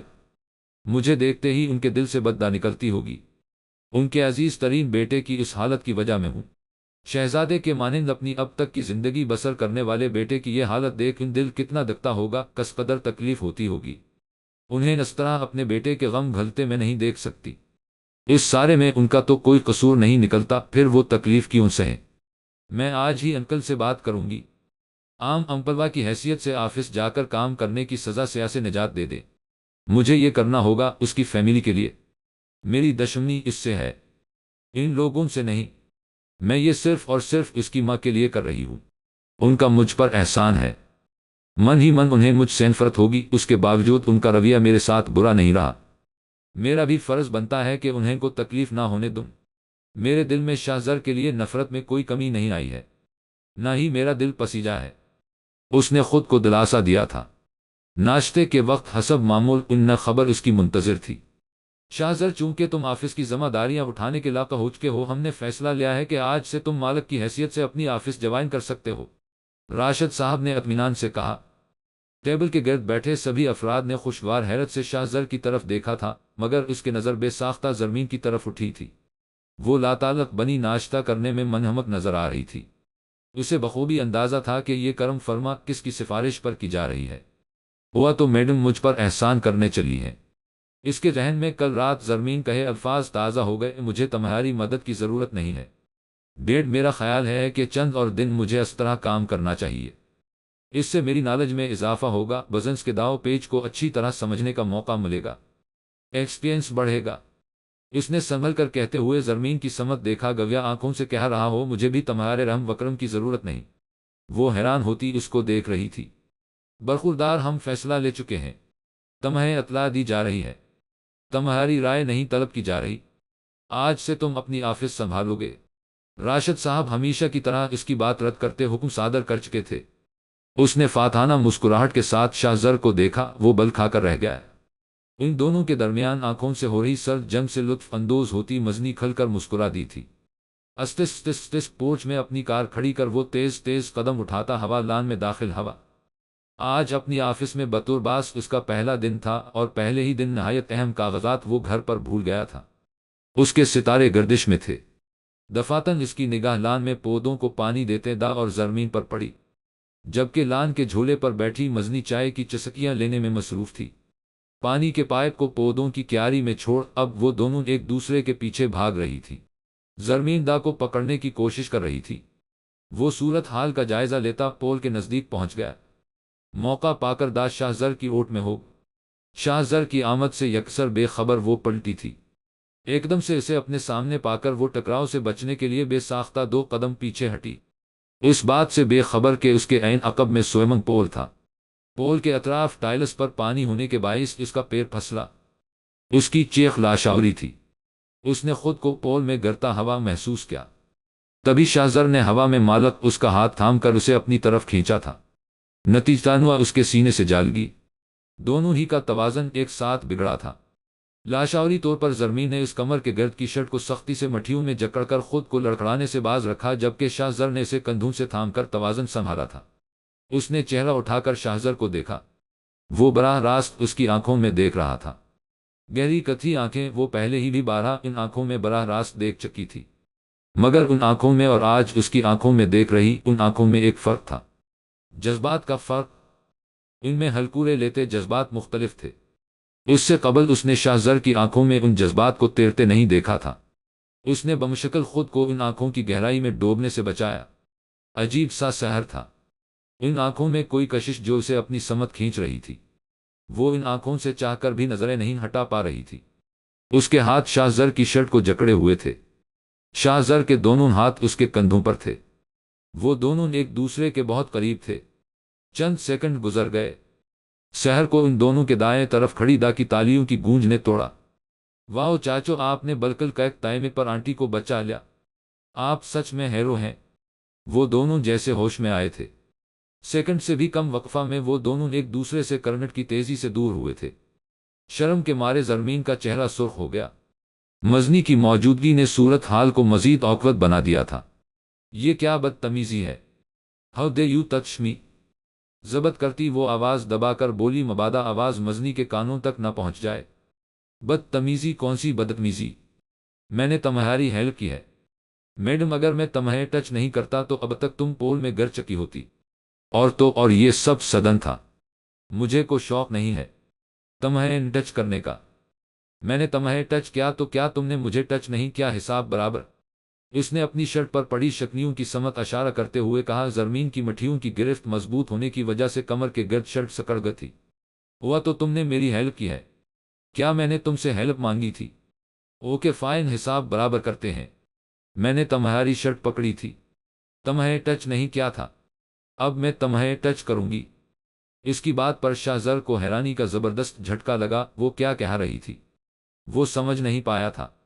اپنی بات ختم کر کے ان دونوں کے درمیان 2 قدم کا فاصلہ مٹاتی وہ اس کے قریب آئی، اس کے دونوں بازوؤں کو اپنی نازک ہاتھوں کی گرفت میں لیا، اسے اپنی جگہ پر لا کھڑا کیا۔ اب شاہزر کی پشت پل کی سمت تھی، وہ ٹرانس کسی کیفیت میں اس کے اشاروں پر چلتا گیا۔ میں تمہاری طرح علم مند نہیں ہوں، اسی لیے سوسی فو تک سے یوں اس کے سینے پر اپنی دونوں ہتھیلیاں جما کر ایک دلفریب مسکراہٹ کے ساتھ وہ بولی، اس کے اس قدر قریب کھڑی، اس کے سینے پر ہاتھ رکھے وہ مسکرا رہی تھی۔ اس کے دل کو کچھ ہوا گردن میں گلٹی سی ابھر کر معدوم ہو۔ اس سے قبل کہ وہ کچھ سمجھ پاتا اپنی پوری قوت لگا کر زرمین نے اسے پول میں دھکیل دیا۔ غیر متوقع حملے کے لیے وہ تیار نہ تھا، پورے قد سے پول میں گرا۔ بہت سارا پانی اس کے اندر گرنے پر باہر چھلکا تھا، اپنے ساتھ ساتھ دا کو بھی پیچھے کھینچ کر اس نے بھیگنے سے بچایا تھا۔ ویلزت مزنی نے قہقہہ لگاتے ہوئے کہا، اسے پانی کی نظر کر وہ جاچ کی تھی، اس کے ہیرو چاچو کی ہیروئن نے انہیں پانی میں دھکیل دیا تھا۔ دا کو رنج والم نے گھیر لیا، اسے مزنی پر ایک بار پھر غصہ آیا۔ چاچو کی یہ حالت تھی اور وہ ہنسے جا رہی تھی۔ وہ پول گہرا نہیں تھا، بآسانی اس میں کھڑا ہو کر وہ اپنے پانی سے تر جسم کو دیکھ نفی میں سر ہلاتا مسکرا رہا تھا۔ وہ لڑکی انپریڈکٹیبل تھی، پتہ نہیں کیوں اس لڑکی کے سامنے وہ بے وقوف بن جایا کرتا تھا۔ اس کی ساری ہوشیاری ہوا میں تحلیل ہو جایا کرتی، ہر بار وہ اس پلاننگ کا شکار ہو جایا کرتا۔ اسے غصہ نہیں آیا تھا، اپنی اس کیفیت پر وہ خود ششدر تھا۔ اسے ابھی اسی وقت آفس پہنچنا تھا، مگر وہ پانی سے تر جسم کے ساتھ سوئمنگ پول میں کھڑا مسکرا رہا تھا۔ آفس کے پہلے ہی دن وہ لیٹ ہونے والا تھا۔ داما کے حوالے سے ڈاکٹرز نے کو حوصلہ افزا بات نہیں کہی تھی، من بہلانے کی غرض سے وہ کچن میں چلی آئی۔ عالیہ بیگم اور رشیدہ بوا کے علاوہ کچن میں کوئی نہیں تھا۔ دوپہر کے کھانے کا مینو ترتیب دیا جا رہا تھا۔ چکن کڑاہی کا نام سنتے ہی وہ کھل اٹھی۔ آنٹی کیا میں چکن کڑاہی بنا دوں؟ میں بہت ہی ذائقہ دار چکن کڑاہی بنا لیتی ہوں۔ وہ پرجوش ہو کر ان قریب آئی۔ عالیہ بیگم نے اس کی طرف دیکھ کر بادل ناخواستہ گردن اسبات میں ہلا اور کچن کے باہر نکل گئی۔ اس کی آنکھوں میں بے ساختہ آنسو تیر گئے۔ ان کا برتاؤ اس کے ساتھ برا نہیں تھا تو اچھا بھی نہیں تھا۔ گھر کے سبھی افراد اس سے گھل مل گئے تھے، مگر عالیہ بیگم کے رویے میں تبدیلی نہیں آئی تھی۔ وہ بخوبی واقف تھی کہ اپنے بیٹے کی زندگی میں اس طرح گھس آنے پر عالیہ بیگم اسے کبھی معاف نہیں کرے گی۔ باوجود اس کے ہر بار خود کو نظر انداز کر دیے جانے پر اس کی آنکھیں بھر آتے۔ بے دلی سے چکن کڑاہی بنا کر وہ اپنے کمرے میں چلی آئی تھی۔ وہ کب سے اپنے کمرے کی بالکنی کے آئین نیچے کھڑا صفدر کا منتظر تھا، مگر وہ تو جیسے غائب ہی ہو گیا تھا۔ وہ اپنی کار کی چابی کمرے میں ہی چھوڑ آیا تھا۔ واپس جا کر چابی لانے کی زحمت سے بچنے کے لیے اس نے یہ کام گھر کے ملازم صفدر کو سونپا۔ قریباً 5 منٹ سے وہ بالکنی کے نیچے کھڑا منتظر تھا کہ وہ چابی نیچے پھینکے گا، مگر افسوس وہ ندار تھا۔ تنگ آ کر اس نے سیٹیاں بجانی شروع کر دے۔ اسے یقین تھا کہ سیٹیوں کی آواز سن کر اس احمق صفدر کو یاد آ جائے گا کہ اس کے مالک نے اسے کو ذمہ داری سونپی تھی، کیونکہ سوائے شاہزر کے اس گھر میں کوئی بھی اس طرح سیٹیاں بجا کر کسی کو بلانے کی ہمت نہیں کر سکتا تھا۔ وہ اپنے کمرے میں میگزین کھول کر بیٹھی مسلسل بجتی اس سیٹی کی آواز سن کر مسکرا رہی تھی۔ جون ہی صفدر کمرے میں چابی لینے کی غرض سے آیا، بنا چابی دیے ہی اس نے اسے چلتا کر دیا تھا۔ شاہزر کو زج کرنے کا ایک بھی موقع وہ ہاتھ سے جانے نہیں دیتی تھی۔ کچھ لمحوں کے گزر جانے کے بعد وہ بالکنی میں آئی۔ صفدر کے بجائے اسے باہر آتا دیکھ وہ ٹھٹکا۔ اس نے چابی ہاتھ میں پکڑ کر ہوا میں لہرا تھی۔ اس سے قبل کہ وہ چابی دیکھا کر اسے زج کرتی، اس کے عقب میں کھڑے راشد صاحب کو دیکھ اس کی آنکھیں چمک اٹھیں۔ کیا آپ ذرا سا بھی صبر نہیں کر سکتے؟ سیٹیاں بجا کر سارا گھر سر پر اٹھا لا رہی تھی۔ میں چابی بس ڈھونڈنے میں دیر ہو گئی، آپ کوئی بھی چیز اس کی جگہ پر نہیں رکھتے۔ سیکنڈ سے بھی کم وقفہ میں دل جلانے والی مسکراہٹ کی جگہ دلفریب مسکراہٹنے کے لیے تھی۔ فوراً چابی اس کی سمت اچھال کر وہ اندر چلی گئی، اور وہ جس کا خیال تھا کہ بغیر چھینے وہ چابی آج اس کے ہاتھ نہیں لگنے والی، وہ حیران تھا۔ پہلے تو چابی دکھا کر میرا صبر آزما رہی تھی، پھر اچانک شرافت کے جامے میں کیسے آگ! خیر اچھا ہی ہوا، اس لڑکی سے بحث کرنے کا وقت نہیں تھا میرے پاس۔ وہ سوچتا ہوا پلٹا، اپنے عین مقابل راشد صاحب کو کھڑا دیکھ وہ حیران ہوا۔ ڈیڑھ طواق کے لیے گئے تھے، کب واپس لوٹے اور یہاں کتنی دیر سے کھڑے ہیں؟ میرے خدا، کہیں ڈیڈ نے مجھے سیٹی بجاتے اور زرمین کو باہر آتے تو نہیں دیکھ لیا؟ اس نے ڈرتے ہوئے ان کی طرف دیکھا، خشمگین نگاہوں سے وہ اسے دیکھ رہے تھے۔ ان کے تاثرات سے واضح تھا کہ اس منظر کو دیکھ چکے تھے، جسے نہ دیکھنے میں ہی شاہزر کی عافیت تھی۔ کچھ تو شرم کرو، اپنی بیوی کو سیٹی بجا کر بلانے کا نایاب طریقہ تم نے کہاں سے سیکھا ہے، یا تم خود ہی اس کے موجد ہو؟ سدھر جاؤ، اب بھی وقت ہے۔ ملامت کرتی نظر اس پر ڈال کر وہ گھر کی چوکھٹ کو عبور کر بالائی منزل کی سیڑھیاں چڑھ گئے۔ وہ ان کے پیچھے اپنے کمرے میں آیا تھا۔ میں نے صفدر کو بھیجا تھا چابی لینے کے لیے، پھر تم کیوں آئی؟ پاپا کی موجودگی سے باخبر تھی۔ تم ہے، تبھی تم نے ایسے ظاہر کیا گویا میں تمہیں ہی سیٹی بجا کر بلا رہا تھا۔ ڈیڈ کی نظروں میں مجھے ذلیل کرنے کا کوئی موقع تم ہاتھ سے جانے نہیں دیتی۔ حیرانی ہوتی ہے مجھے اس قسم کی خرافات تمہارے ذہن میں آتی کہاں سے ہیں؟ وہ اس کے سر پر کھڑا زچ ہو کر بولا، تو سارا ماجرا تمہیں سمجھ آ گیا ہے۔ یقین جانو اگر میں اس خرافات پر عمل نہ کرتے ہوئے بالکنی میں نہ آتی تب بھی انکل یہی سمجھتے کہ تم مجھے ہی بلا رہے ہو، کیونکہ اس حقیقت سے تو محض میں اور تم واقف ہیں کہ تم صفدر کو بلا۔ تمہارے ڈیڈ کے نظریے سے دیکھا جائے تو تمہارے کمرے سے اس وقت تمہاری بیوی ہی برآمد ہو سکتی ہے۔ وہ کمال اطمینان سے میگزین کے صفحات پلٹتی بنا اس کی سمت دیکھے بولی۔ اس کی بات پر وہ ٹھٹکا۔ ذہن کی سوئی تمہاری بیوی ان دو الفاظ پر اٹک سی گئی۔ اسے کچھ نہ کہتا دیکھ زرمین نے سلسلہ کلام جوڑا، تم اس قدر پریشان کیوں ہو رہے ہو؟ تمہیں سڑک چھاپ لوفروں والی حرکت کرتا دیکھ تمہارے ڈیڈ قطعاً حیران نہیں ہوئے ہوں گے۔ وہ تمہاری عادات واتوار سے بخوبی واقف ہیں۔ کمال اطمینان سے کہتی وہ اس کے قریب سے نکلتی ہوئی کمرے کے باہر چلی گئی۔ وہ جو سخت سے سخت سنانے کی ٹھان کر آیا تھا، ساکت کھڑا رہ گیا۔ وہ اپنی ہی ذہنی کیفیت پر حیران تھا۔ یہ آج کل اسے کیا ہوتا جا رہا تھا؟ وہ بلا ارادہ اسے سوچنے پر مجبور تھا۔ اس کی دل جلانے والی حرکتوں پر اسے بے نقد سنا کر حساب برابر کرنے کے بجائے وہ کبھی اس کی باتوں میں، کبھی اس چہرے کے نقوش میں، تو کبھی اس کے وشخصیت کے اتار چڑھاؤ میں الجھ جاتا۔ فی الحال وہ اپنے کمرے کے وسط میں کھڑا یہ سوچنے پر مجبور تھا، کیا اس نے یہ رشتہ قبول کر لیا ہے؟ کیا اس نے مجھے اپنا شوہر تسلیم کر لیا ہے؟ عشاء کی نماز کے بعد دا کے لیے اس نے ہاتھ اٹھائے، حسب معمول آنسوؤں نے اس کا چہرہ بھگو دیا۔ وہ آہستگی کے ساتھ بنا کوئی آواز کیے کمرے میں داخل ہوا، مبادا وہ جاگ نہ جائے۔ اس کی توقع کے عین خلاف وہ جاگ رہی تھی اور جا نماز پر بیٹھی نماز پڑھنے میں مصروف تھی۔ بہت دنوں بعد سب کے ساتھ کھانے کے بعد خوش گپیوں میں مصروف وقت گزرنے کا پتہ نہیں چلا تھا۔ وہ دھیرے دھیرے قدم اٹھاتا صوفے کی سمت بڑھا، دفاتن اس کی نظر اس کے وجود پر پڑی، وہ ہولے ہولے کانپ رہی تھی۔ دھیمی دھیمی ہچکیوں کی آواز سے واضح تھا کہ وہ رو رہی تھی۔ وہ جس دن سے اس گھر میں آئی تھی، اکثر اوقات شاہ زر نے اسے اس طرح روتی ہوئے دیکھا تھا۔ دا کے لیے ہاتھ اٹھاتی اور بس روتی جاتی۔ اس کی اس حرکت پر وہ کافی ڈسٹرب ہوا کرتا تھا۔ اپنا دھیان بٹانے کے لیے وہ اسٹڈی ٹیبل پر کسی فائل میں منہ دے کر بیٹھ گیا۔ ہچکیوں میں بتدریج اضافہ ہوتا جا رہا تھا۔ روز کی نسبت آج وہ زیادہ بے چینی محسوس کر رہا تھا۔ اس طرح رونا اس کے لیے روزانہ کا معمول تھا، مگر اس کی موجودگی کا لحاظ کرتے ہوئے وہ اپنی آواز کو دبا لیتی تھی۔ لہذا وہ بمشکل اس کی ہچکیوں کی آواز سن پاتا تھا، مگر آج اس کے اس طرح کھل کر رونے سے واضح تھا کہ وہ اس کی موجودگی سے لالم تھی۔ چند منٹوں بعد اس کا صبر جواب دے گیا۔ وہ فائل بند کرتا ہوا اٹھ کھڑا ہوا، ان کے درمیان فاصلہ عبور کرتا وہ اس کے دائیں طرف ایک زانو ہو کر بیٹھ گیا۔ فروزی رنگ کا دوپٹہ اس کے چہرے کے گرد لپٹا ہوا تھا۔ بند آنکھوں سے ٹپکتے آنسو کپک پاتے ہونٹ لرزتا وجود وہ لہجہ بھر کو دم بخود رہ گیا۔ اسے لگا وہ پاکیزہ وجود سیدھے اس کے دل میں اتر رہا ہے۔ اسی لمحے ایک آنسو پلکوں سے ٹوٹ کر رخسار پر پھسلا۔ اس سے قبل کہ وہ چہرے کا سفر کرتا، اس کے دوپٹے میں جذب ہوتا، اس نے اسے اپنی مٹھی میں قید کر لیا۔ کسی کی موجودگی کے احساس سے زرمین نے فوراً آنکھیں کھولیں۔ اسے اپنے اتنی قریب بیٹھا پا کر وہ بے دک کر پیچھے ہٹی تھی۔ تم روزانہ ہر نماز کے بعد اتنی شدت سے کیوں رو پڑتی ہو؟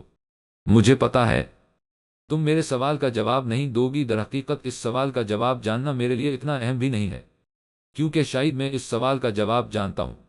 اچانک تمہاری زندگی میں ایک طوفان آیا جس نے سب کچھ بدل کر رکھ دیا۔ طوفان لانے والا شخص میں ہوں۔ تم مجھ سے نفرت کرتی ہو، مجھ سے انتقام لینا چاہتی ہو اپنی تذلیل و رسوائی کا۔ غالباً انتقام کے ارادوں کو پائیہ تکمیل تک پہنچانے کے لیے تم اس قدر عاجزی کے ساتھ دا مانگتی ہو، یا یہ بھی ممکن ہے ان آنسوؤں میں غم کے جذبات بھی گھلے ہوں۔ ایک دم سے دنیا بدل جانے کا غم، اپنی پہلے کی زندگی بدل جانے کا غم۔ خیر میں بخوبی واقف ہوں کہ تم میرے سوالات کے جواب نہیں دو گی، پھر بھی میں پوچھتا ہوں کہ کیا مجھے تکلیف دینے سے تمہارا انتقام پورا ہو جائے گا؟ تمہارا مقصد پورا ہو جائے گا؟ کیا مجھے درد دے کر تمہارے درد میں کمی آ جائے گی؟ کسی معصوم بچے کی طرح اس نے استفسار کیا تھا۔ وہ آنکھیں پھاڑے اسے دیکھ رہی تھی۔ وہ اپنے حواسوں میں نہیں لگ رہا تھا۔ تم یقین نہیں کرو گی مگر پھر بھی میں تم سے یہ کہنا چاہتا ہوں، مجھے احساس ہوا ہے کہ تمہارے آنسوؤں سے مجھے تکلیف ہوتی ہے۔ غصے سے سرخ ہوتی آنکھیں، بے خوف انتقام لینے کا جذبہ رکھنے والی جرنلسٹ زرمین فاروقی ہی مجھے اچھی لگتی ہے۔ تمہیں آنسوؤں بہاتا دیکھ یوں لگتا ہے ان آنسوؤں سے لاکھ درجے بہتر تو تمہاری وہ مسکراہٹ ہے جو بالخصوص مجھے زج کرنے کے بعد تمہارے ہونٹوں کا احاطہ کرتی ہے۔ اس کے آنسو کو کسی نایاب موتی کی طرح مٹھی میں سنبھالے وہ کھوئے کھوئے سے لہجے میں گویا ہوا۔ حیرت کے سمندر میں غوطہ زن اسے یقین ہو گیا کہ وہ اپنے حواسوں میں نہیں تھا۔ اس نے سرات سے جا نماز اٹھایا اور بستر پر آ البتہ وہ کچھ دیر اسی پوزیشن میں فرش پر بیٹھا رہا، پھر اٹھ کر صوفے پر لیٹ گیا۔ شاہ زر کی مخالف سمت میں کروٹ لے کر وہ لیٹ گئے، مگر اس کی نگاہوں کی تپش کو وہ اپنی پشت پر محسوس کر سکتی تھی۔ اس کے بدلے ہوئے انداز پر وہ حیرت کے ساتھ ساتھ گھبراہٹ کا شکار ہو رہی تھی۔ نیند جیسے لوٹ گئے تھی اور دوسری سمت کروٹ بدلنا مشکل تھا۔ اچانک اسے کیا ہوا تھا وہ سمجھ نہیں پا رہی تھی۔ تبھی اس کے ذہن میں مزنی کے الفاظ ایک دم سے تازہ ہوئے۔ ایک ایسا شخص جس سے کسی اجنبی کے آنسو تک برداشت نہیں ہوتے، وہ کسی سے نفرت کیسے کر سکتا ہے؟ ہوا تو جناب کو آنسوؤں میں بہہ جانے کا مضر مرض لاحق کیے، وہ جیسے اس کے بدلے ہوئے رویے کی تہہ تک جا کر مطمئن ہو، اور نیند نے اسے اپنے آغوش میں لے لیا۔ اس کے برعکس شاہ زر کی رات آنکھوں میں کٹی تھی۔ وہ فجر کی نماز پڑھ کر فارغ ہو چکی تھی۔ اس کی نگاہیں شاہ زر کے چہرے پر ثابت تھیں۔ وہ صوفے پر آڑا ترچھا لیٹا گہری نیند میں تھا۔ کیا حقیقتاً اس سے کسی کے آنسو برداشت نہیں ہوتے؟ اس قدر نرم دل اور ہمدرد طبیعت کا مالک ہو سکتا ہے؟ کیا واقعی یہ ممکن ہے کہ کوئی اس دنیا میں کسی سے نفرت نہ کرے؟ تو کیا وہ مجھ سے بھی نفرت نہیں کرتا؟ بیک وقت کئی سوالوں نے ذہن پر حملہ بول دیا۔ سوالوں کا سلسلہ آخری سوال پر آ کر تھم گیا۔ یہ کیا ہوتا جا رہا ہے؟ میں اس شخص کو کیوں سوچے جا رہی ہوں؟ وہ مجھ سے نفرت کرے یا نہ کرے مجھے اس سے کوئی فرق نہیں پڑنا چاہیے، کیونکہ میرے دل میں اس کے لیے محض نفرت کے جذبات ہیں۔ میں اس سے نفرت کرتی ہوں اور کرتی رہوں گی۔ میرا مقصد حیات ہے، اس کا چین وسکون غارت کرنا۔ اس نے خود کو وہی سبق پڑھایا جو تقریباً ہر دن دہراتی آئی تھی۔ ناشتے کی ٹیبل پر وہ موجود نہیں تھا۔ زرمین کی سفارش کرنے کے بعد سے راشد صاحب نے اس پر سختی کرنا بالکل ہی چھوڑ دیا تھا۔ اب اس پر بروقت ناشتے کی ٹیبل پر پہنچنے کی پابندی عائد نہیں تھی۔ اشار تم شاہ زر کے ساتھ سٹی سینٹر پہنچ جانا، ہمدانی صاحب کے ساتھ ضروری میٹنگ ہے۔ 8:30 بجے۔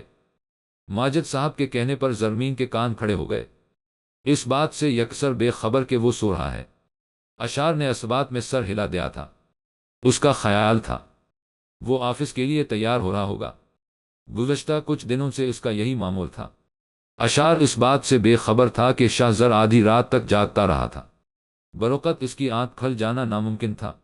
وہ کمرے کے 4 چکر کاٹ چکی تھی۔ وہ ہنوز سو رہا تھا۔ گھڑی کی سوئیاں اپنی رفتار سے حرکت کر رہی تھی۔ وہ متذبذب تھی، اسے جگائے یا نہ جگائے۔ وہ اسی طرح سوتا رہ گیا تو وقت پر میٹنگ کے لیے نہیں پہنچ پائے گا۔ نتیجتاً انکل اس کی خوب عزت افزائی کریں گے۔ اس کے دل سے آواز آئی۔ شاہ زر کو ذلیل کرانے کا ایک سنہرا موقع تھا۔ یہ سوچنے کے باوجود وہ کمرے کے وسط میں کھڑی اپنی نچلے ہونٹ کو دانتوں سے زخمی کر رہی تھی۔ پتہ نہیں کیوں دل مطمئن نہیں ہو پا رہا تھا۔ زرمین آنٹی کہاں ہیں؟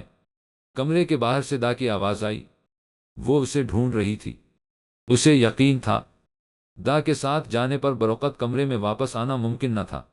نہ جانے اس لمحے اسے کیا ہوا، وہ تیز تیز قدم اٹھاتی صوفے کے نزدیک آئی، اپنا ہاتھ اس کی سمت بڑھایا مگر پھر رکھ گئی۔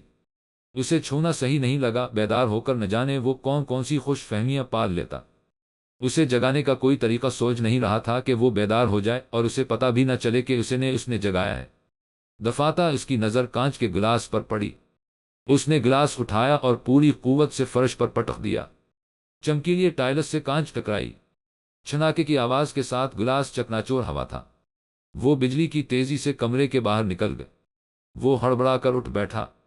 فرش پر کانچ کے ٹکڑے بکھرے تھے۔ گلاس کو دانستہ یا نادانستہ زمین بوس کرنے والی شخصیت کمرے میں نہیں تھی۔ تبھی اس کی نظر وال کلاک پر پڑی۔ وہ اچھل کر صوفے سے اترا تھا۔ میٹنگ میں محض آدھا گھنٹہ بچا تھا۔ کمرے کی حالت دیکھ اسے صورت حال کا پس منظر سمجھ آ گیا۔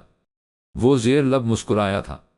وہ فریش ہو کر عجلت میں ڈائننگ ٹیبل پر آ کر بیٹھ گیا۔ اس سے قبل کہ وہ ممی کی پکار لگاتا ناشتے کی ٹرے لیے وہ کچن سے برآمد ہوئی تھی۔ گزشتہ کچھ دنوں سے عالیہ بیگم ہی اسے سرو کر رہی تھی۔ راشد صاحب نے بھی اعتراض نہیں جتایا تھا، اس کی سزا ختم ہوئی تھی، مگر آج بالخصوص اسے ٹرے اٹھائیے اپنی سمت آتا دیکھ اس کی چھٹی ہنس نے اشارہ دیا کہ کچھ گڑبڑ ہے۔ اپنی بے ساختہ مسکراہٹ کو وہ روک نہ سکا، پٹخنے کے انداز میں اس نے ٹرے ٹیبل پر رکھی، شرافت کے جامے میں رہتے ہوئے اس نے ذائقہ سے پر بریڈ آملیٹ کا نوالا منہ میں ڈالا۔ ذائقہ زبان پر آتے ہی اس کی مسکراہٹ مزید گہری ہو گئی، اسے یوں مسکراتا دیکھ وہ بل کھا کر رہ گئے۔ بے تحاشا نمکین بریک فاسٹ وہ مزے لے کر کھا رہا تھا۔ بریڈ آملیٹ چٹ کر جانے کے بعد وہ کمال اطمینان گلاس کو لبوں سے لگائے جسے مرچی کا گھول زیادہ جوش کم کہا جا سکتا تھا، دو ہی گھونٹ میں حلق کے نیچے اتار گیا۔ وہ آنکھیں پھاڑے اسے دیکھ رہی تھی۔ ڈائننگ ٹیبل پر فی الوقت وہ تنہا تھا، وہ چاہتا تو پہلے نوالے کے بعد ہی ناشتہ کی ٹرے کو پرے دھکیل سکتا تھا، مگر وہ تو بڑے آرام سے ناشتہ ختم کر چکا تھا۔ اس کی مسکراہٹ کو دیکھ لگ رہا تھا گویا بہت ذائقہ دار ڈش نوش فرمائی ہو۔ نیپکین سے ہاتھ پہنچتا وہ اٹھ کھڑا ہوا، اپنے غصے کو دباتی ٹرے اٹھا کر وہ جانے کے لیے پلٹی، نیند سے جگانے کے لیے تھینکس۔ وہ ورتا حیرت میں مبتلا اس کی طرف پلٹی، اس کے ایک ہاتھ میں ٹرے تھی جبکہ دوسری ہاتھ کی کلائی شاہزر کی مضبوط گرفت میں تھی۔ وہ مسلسل اس کی مسکراتی نظروں کی زد میں تھی، بڑی ڈھٹائی سے اس کی کلائی تھام کر وہ اسے تھینکس کہہ رہا تھا۔ حیرت کی جگہ غیظ و غضب نے لے لی۔ خوش فہمیاں پالنے کی بھی کوئی حد ہوتی ہے، اور آج تم اس حد کو پار کر چکے ہو۔ وہ گلاس غلطی سے میرے ہاتھ سے پھسل گیا تھا، میں نے تمہیں جگانے کے لیے کچھ نہیں کیا، میرا بس چلے تو تمہیں تاحیات سوتے رہنے کی کو دوا کھلا دوں۔ میری بات ذہن نشین کر لو، میں اپنے دشمنوں کی ہیلپ کرنے کی قائل نہیں، وہ بھی ایسے دشمن جن سے میں بے تحاشا نفرت کرتی ہوں۔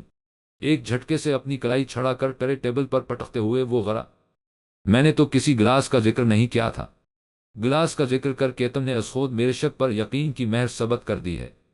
ونس گین اکثر میری پرواہ کرنے کے لیے رہا سوال تمہاری مجھ سے نفرت کا، تو کیا میں یہ سمجھوں کہ ابھی جو ناشتہ تم نے مجھے سرو کیا تھا وہ تمہاری بے انتہا نفرت کا اظہار ہے؟ ہو سکتا you so cute I can't even hate you. وہ ہنسا تھا، بعض اوقات مجھے ایسا محسوس ہوتا ہے گویا تم مجھ سے زیادہ خود کو یہ یقین دلانے کی کوشش میں ہلکان ہوتی رہتی ہو کہ تم مجھ سے نفرت کرتی ہو۔ خیر تمہاری نفرت ایسی ہے تو خدا جانے محبت کیسی ہوگی، فی الحال تو ہم تمہاری نفرت میں ہی خوش ہیں۔ اس کے چہرے پر جھولتی لٹ کو انگلی سے چھیڑ کر وہ بائے کے انداز میں ہاتھ ہلاتا حال کی چوکھٹ کو عبور کر گیا۔ وہ ٹیبل کو تھامے ساکت کھڑی رہ گئی، استس وہ لان میں جھولے پر بیٹھی کسی غیر مری نقطے پر نگاہیں مرتکز کیے شاہزر کے بدلے ہوئے انداز کے متعلق سوچ رہی تھی۔ کہاں کھوئی ہوں، کیا بھائی کے خیالوں میں گم ہو؟ اچانک مزنی نے عقب سے اس کے شانوں پر ہاتھ مار کر ہنستے ہوئے کہا۔ اس کی اچانک آمد سے زیادہ وہ اس کے الفاظ سن کر ہڑبڑا گئی تھی۔ درست اندازہ لگایا تم نے، میں اسی کے متعلق سوچ رہی تھی، مگر سوچ کی نوعیت تمہارے اندازے سے مختلف ہے۔ لوگ اکثر محبت میں گرفتار ہو کر پہروں کسی کو سوچتے ہیں، لیکن میں تمہارے بھائی کی نفرت میں مبتلا اسے سوچ رہی ہوں۔ تم تو واقف ہو کہ میں اس گھر میں کس نیت سے آؤں، ظاہر ہے میرے شب و روز انہی سوچوں میں گزرتے ہیں کہ کس طرح شاہزر کا جینا مشکل کروں۔ اس نے فوراً اپنی گھبراہٹ پر قابو پا کر کہا، تم بھا سے نفرت نہیں کرتی، تمہیں اس فعل سے نفرت ہے جو انہوں نے انجام دیا تھا، اور سچ کہوں تو تمہارے انتقام لینے کے طریقے بھی تمہاری طرح کافی کیوٹ ہوتے ہیں، جن سے پہلے پہل تو بھا کو پرابلم ہوتی تھی پر اب بالکل نہیں ہوتی۔ وہ تمہیں سمجھنے لگے ہیں، میری صلاح مانو تو تم بھی پچھلی باتوں کو فراموش کر کے آگے بڑھو۔ میں مانتی ہوں بھائی سے غلطی ہوئی تھی، اس دنیا میں ڈھونڈنے سے بھی ایسا شخص نہیں ملے گا جس نے اپنی زندگی میں کوئی غلطی نہ کی ہو۔ انسان خطا کا پتلا ہے، اسی لیے معاف کر دینے کا رواج ہے اس دنیا میں۔ تم بھائی کو معاف کر دو، اپنی لائف نئے سرے سے شروع کرو۔ جھولے پر اس کی بغل میں بیٹھی مزنی کی بات پر وہ تیش کے مارے کھڑی ہو۔ تم کہنا کیا چاہ رہی ہو؟ مجھے تم سے یہ امید نہیں تھی، اس دنیا میں تم واحد ہستی ہو جو باخبر ہے کہ میں کس کرب سے گزری ہوں، اور تم چاہتی ہو کہ میں تمہارے بھائی کو معاف کر دوں، اپنی زندگی نئے سرے سے شروع کروں۔ اگر واضح لفظوں میں کہا جائے تو تم کہنا چاہ رہی ہو کہ میں تمہارے بھائی کو اپنا شوہر تسلیم کر تمہارے ذہن میں یہ بات آتی سے گئی کہ میں شاہزر جیسے مغرور اور کائکتلس شخص کو اپنا ہم سفر مان لوں گی۔ لسن زرمین بھائی نہ تو مغرور ہیں نہ ہی کائکتلس، ان کے ساتھ اتنے دن گزارنے کے بعد تم بھی اس حقیقت سے واقف ہو چکی ہو۔ اگر تم انہیں ان کے اطراف گھومتی لڑکیوں کی وجہ سے انہیں کائکتلس کے خطاب سے نواز رہی ہو تو زد صنف ہے، وہ اپنی اسمارٹنیس کی وجہ سے لڑکیوں میں پاپولر ہیں، جس سوسائٹی میں ہم وہ کرتے ہیں وہاں لڑکیوں سے بات کر لینا عام بات ہے۔ یہ لڑکیاں بھائی کے پیچھے پڑی رہتی ہیں، اس میں بھائی کا کیا قصور ہے؟ ان کی اب تک کی زندگی میں کسی بھی لڑکی سے ان کا اس نوعیت کا رشتہ نہیں رہا ہے جیسا تم سوچ رہی ہو۔ بھا کو ان لڑکیوں میں کوئی دلچسپی نہیں ہے۔ تم بے بنیاد باتوں کو وجہ بنا کر بھائی کو اپنا ہسبینڈ ماننے سے انکار کر دو گی تو کیا اس سے حقیقت بدل جائے گی؟ تم مانو یا نہ مانو تم دونوں ہسبینڈ وائف ہو سکتے۔ اپنی بات ختم کر کے مزنی گھر کے اندر چلی گئی۔ پہلی دفعہ مزنی اس پر ناراض ہوتی، مگر وہ یہی چاہتی تھی۔ وہ اس پر اپنے کمزور پڑتے دل اور ارادوں کو عیاں ہونے نہیں دینا چاہتی تھی۔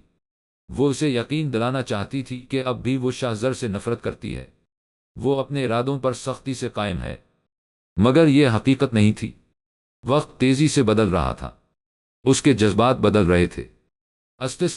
آج آفس میں میٹنگز کے چلتے گھر لوٹنے میں دیر ہوتی۔ وہ کمرے میں داخل ہوا، بستر پر وہ پوری طرح کمبل میں چھپی لیٹی تھی۔ آٹھ پر اس کے وجود میں جنبش نہیں ہوتی۔ وہ فریش ہو کر صوفے پر دراز ہو گیا۔ اس کا رخ زرمین کی سمت تھا، تبھی اس کے چہرے سے کمبل سرکا تھا۔ وہ گہری نیند میں تھی، اس سے قبل اس نے کبھی اسے سوتے میں نہیں دیکھا تھا۔ وہ خود کو مکمل طور پر کمبل سے ڈھک کر سوتی تھی۔ اس کی آنکھیں بند تھیں، چوٹی دائیں طرف کو ڈالی ہوئی تھی۔ وہ کسی بچی کی طرح معصوم لگ رہی تھی۔ کیا سوتے ہوئے بھی کوئی اس قدر حسین لگ سکتا ہے؟ وہ حیران تھا۔ وہ دم بخود دیکھے گیا۔ دفاتن اس کے ماتھے پر شکنیں نمودار ہوئی۔ سکون سے بند آنکھیں سختی سے میچ لی، بند آنکھوں سے آنسو بنے لگے۔ اس نے کمبل کو اپنی مٹھیوں میں جکڑ لیا۔ کمرے میں سی چل رہا تھا، باوجود اس کے وہ پسینے میں بھیگ گئی۔ آن کی آن میں پرسکون مورت اضطراب و خوف کی زندہ تصویر بن گئی۔ اس اچانک افتاد پر وہ بجلی کی سرعت سے بیڈ پر آیا تھا۔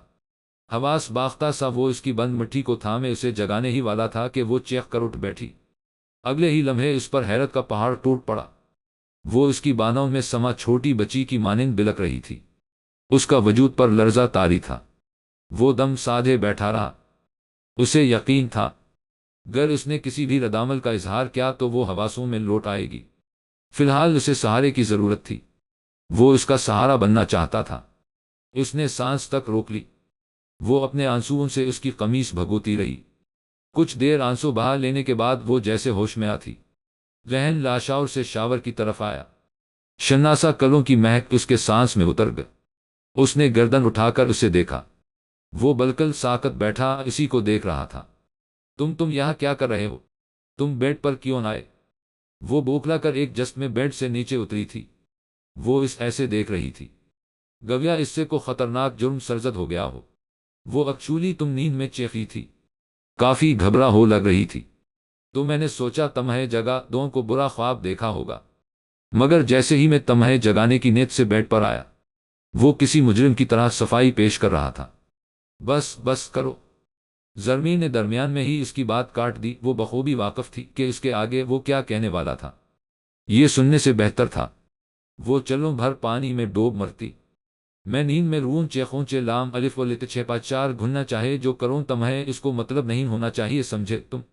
میرے سامنے یہ اچھا اور ہمدردی کا ڈھونگ کرنے کی کوشش مت کرنا۔ میں تمہاری گرل فرینڈز میں سے نہیں ہوں جو تمہارے ذرا سے التفات پر نثار ہو جاؤں۔ میں پہلے بھی تمہیں وارن کر چکی ہوں، دوبارہ کرتی ہوں، مجھ سے دور رہو۔ اپنے گرد دوپٹہ اچھی طرح لپیٹتے ہوئے وہ غرا۔ شاہزر کو اس سے کچھ ایسے ہی ردعمل کی توقع تھی۔ میں کوئی ڈھونگ نہیں کر رہا، بالخصوص اچھا کا ڈھونگ تو قطعا نہیں۔ ہاں، اگر بار بار تمہیں یہ احساس ہوتا ہے کہ میں واقعی اچھا انسان ہوں اور تم خود کو یقین دلانے کی کوشش کرتی ہو کہ یہ کوئی ناٹک ہے، تو اس سارے میں بے قصور ہوں۔ پہلی بات تم نے بالکل غلط کہی، ہاں، لیکن دوسری بات 100% درست کہی کہ تم میری گرل فرینڈز میں سے نہیں ہوں، کیونکہ تم واحد شخصیت ہو جسے میری بیوی ہونے کا شرف حاصل ہے۔ جہاں تک التفات کا سوال ہے، وہ میں نے تم پر نہیں، تم نے مجھ پر کیا ہے۔ تم اپنی مرضی سے کچھ دیر قبل میری بانوں میں سما تھی۔ وہ اپنے شوق موڈ میں لوٹ چکا تھا۔ شٹ اپ، بند کرو یہ بےہودہ بکواس۔ تم سے اسی قسم کی لغویات کی توقع کی جا سکتی ہے۔ خبردار جو آئندہ مجھے بیوی کہا کر مخاطب کیا، میں تمہاری بیوی نہیں ہوں۔ شرم اور غصے کے ملے جلے جذبات نے اس کے چہرے کو سرخ بنا دیا تھا۔ وہ بیڈ سے تکیہ اٹھا کر صوفے کی سمت بڑھ گئی۔ وہ حیران ہوا، کہاں چل دی محترمہ؟ صوفے پر تو میں غریب ہی بڑی مشکل سے ایڈجسٹ کر پاتا ہوں۔ کجا کہ تم بھی، ہم دونوں کے سونے کے لیے صوفہ ناکافی ہوگا۔ وہ مزید پھیلا، زمین کو لگا زمین پھٹے اور وہ اس میں سما جائے۔ شرم کے مارے اس کے کان کی لوئیں تک سرخ ہو گئی۔ وہ پلٹی اور سنگھار میز پر دھرے کرسٹل کا گلدان اسے دے مارا جسے بڑی مہارت سے کیچ کر لیا گیا۔ تھینک گاڈ میں کرکٹ میں اچھا تھا۔ اس نے گلدان کو دیکھتے ہوئے شکر کا کلمہ پڑھا۔ میں نے تم جیسا بے ہودہ شخص آج تک نہیں دیکھا۔ مجھے اس قسم کی بکواس سے حد درجہ نفرت ہے۔ آئندہ سوچ سمجھ کر میرے سامنے بولنے کی ہمت کرنا، ورنہ آج تو بچ گئے، تمہاری قسمت اچھی تھی۔ آئندہ میں بنا چکے تمہارا سر پھوڑ دوں گی۔ اور ہاں، آج سے میں صوفے پر سووں گی، تمہیں بیڈ پر سونا ہے تو بخوشی سو جاؤ ورنہ دروازہ کھلا ہے۔ وہ جھانسی کی رانی بنی بولی، کیا دن آ گئے ہیں، اپنی ہی کمرے سے در بدر کیا جا رہا ہے؟ خیر، ہوتا وہی ہے جو تم چاہتی ہو، سو آج بھی وہی ہوگا، اس نے مسکین شکل بنا کر کہا۔ البتہ وہ سر سے پیر تک چادر تانے صوفے پر دراز تخلیہ کہا چکی تھی۔ وہ بیڈ پر لیٹ گیا، بظاہر مطمئن نظر آ رہا تھا مگر وہ الجھا ہوا تھا۔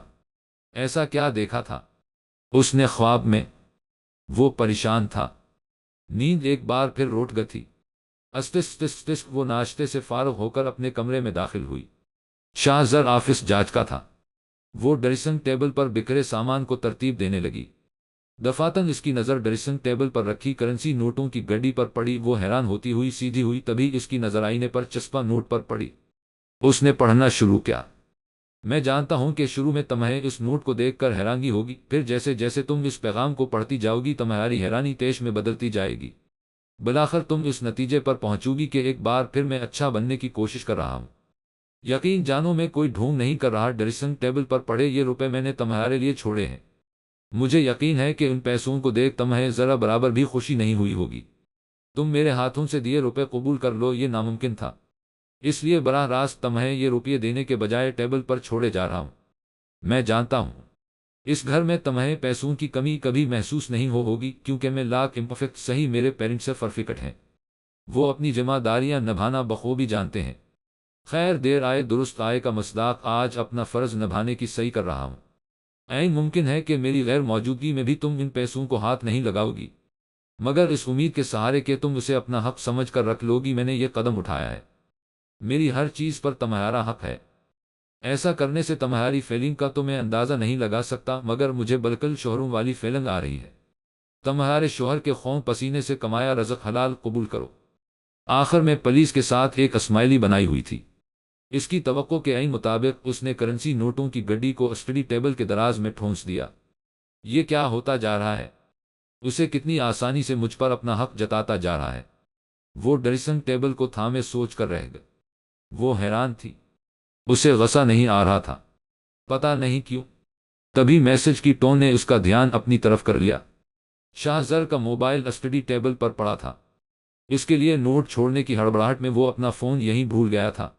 مسل بجتی میسیج ٹون سے تنگ آ کر اس نے موبائل اٹھایا اور سوئچ آف کا بٹن تلاشنے لگی۔ فون کی اسکرین اس کی انگلی سے سوائپ ہو اور حال ہی میں آیا میسج اوپن ہو گیا۔ وہ حیران ہو، اس کا فون لاک نہیں تھا۔ آج کے اس دور میں کوئی شخص اس قدر دودھ کا دھلا نہیں ہوتا کہ اپنا فون لاک نہ کرے، مگر یہ شخص The shortest word I know is I, the sweetest word I remember is love, and the person which I never forget is you۔ اس قسم کے پیغامات سے ان باکس بھرا پڑا تھا جنہیں کھول کر پڑھنے کی زحمت نہیں کی گئی تھی، حتیٰ کہ میسیجز بھیجنے والیوں کے نام تک سیو نہیں کیے گئے تھے۔ اس کا خون جوش مارنے لگا۔ کس قدر کم ظرف ہوتی ہیں یہ لڑکیاں! حیا کسے کہتے ہیں؟ عزت کیا ہوتی ہے؟ کردار کی پاکیزگی کس چڑیا کا نام ہے؟ انہیں کچھ خبر نہیں ہے۔ حیرت کی بات ہے کہ یہ لڑکیاں اس شخص کی پیچھے اپنا وقت ضائع کر رہی ہیں جو انہیں رتی برابر اہمیت نہیں دیتا۔ وہ تاسف سے سوچے گئے، شاید مزنی درست کہہ رہی تھی کہ اسے ان لڑکیوں میں کوئی دلچسپی نہیں ہے۔ یہ ساری وارفتگیاں یک طرفہ تھی۔ جب اس کے دل میں کوئی چور نہیں تھا تو وہ اپنا فون لاک کیوں کرے؟ یہ مجھے کیا ہو گیا ہے؟ میں اس کی سائڈ کیوں لے رہی ہوں؟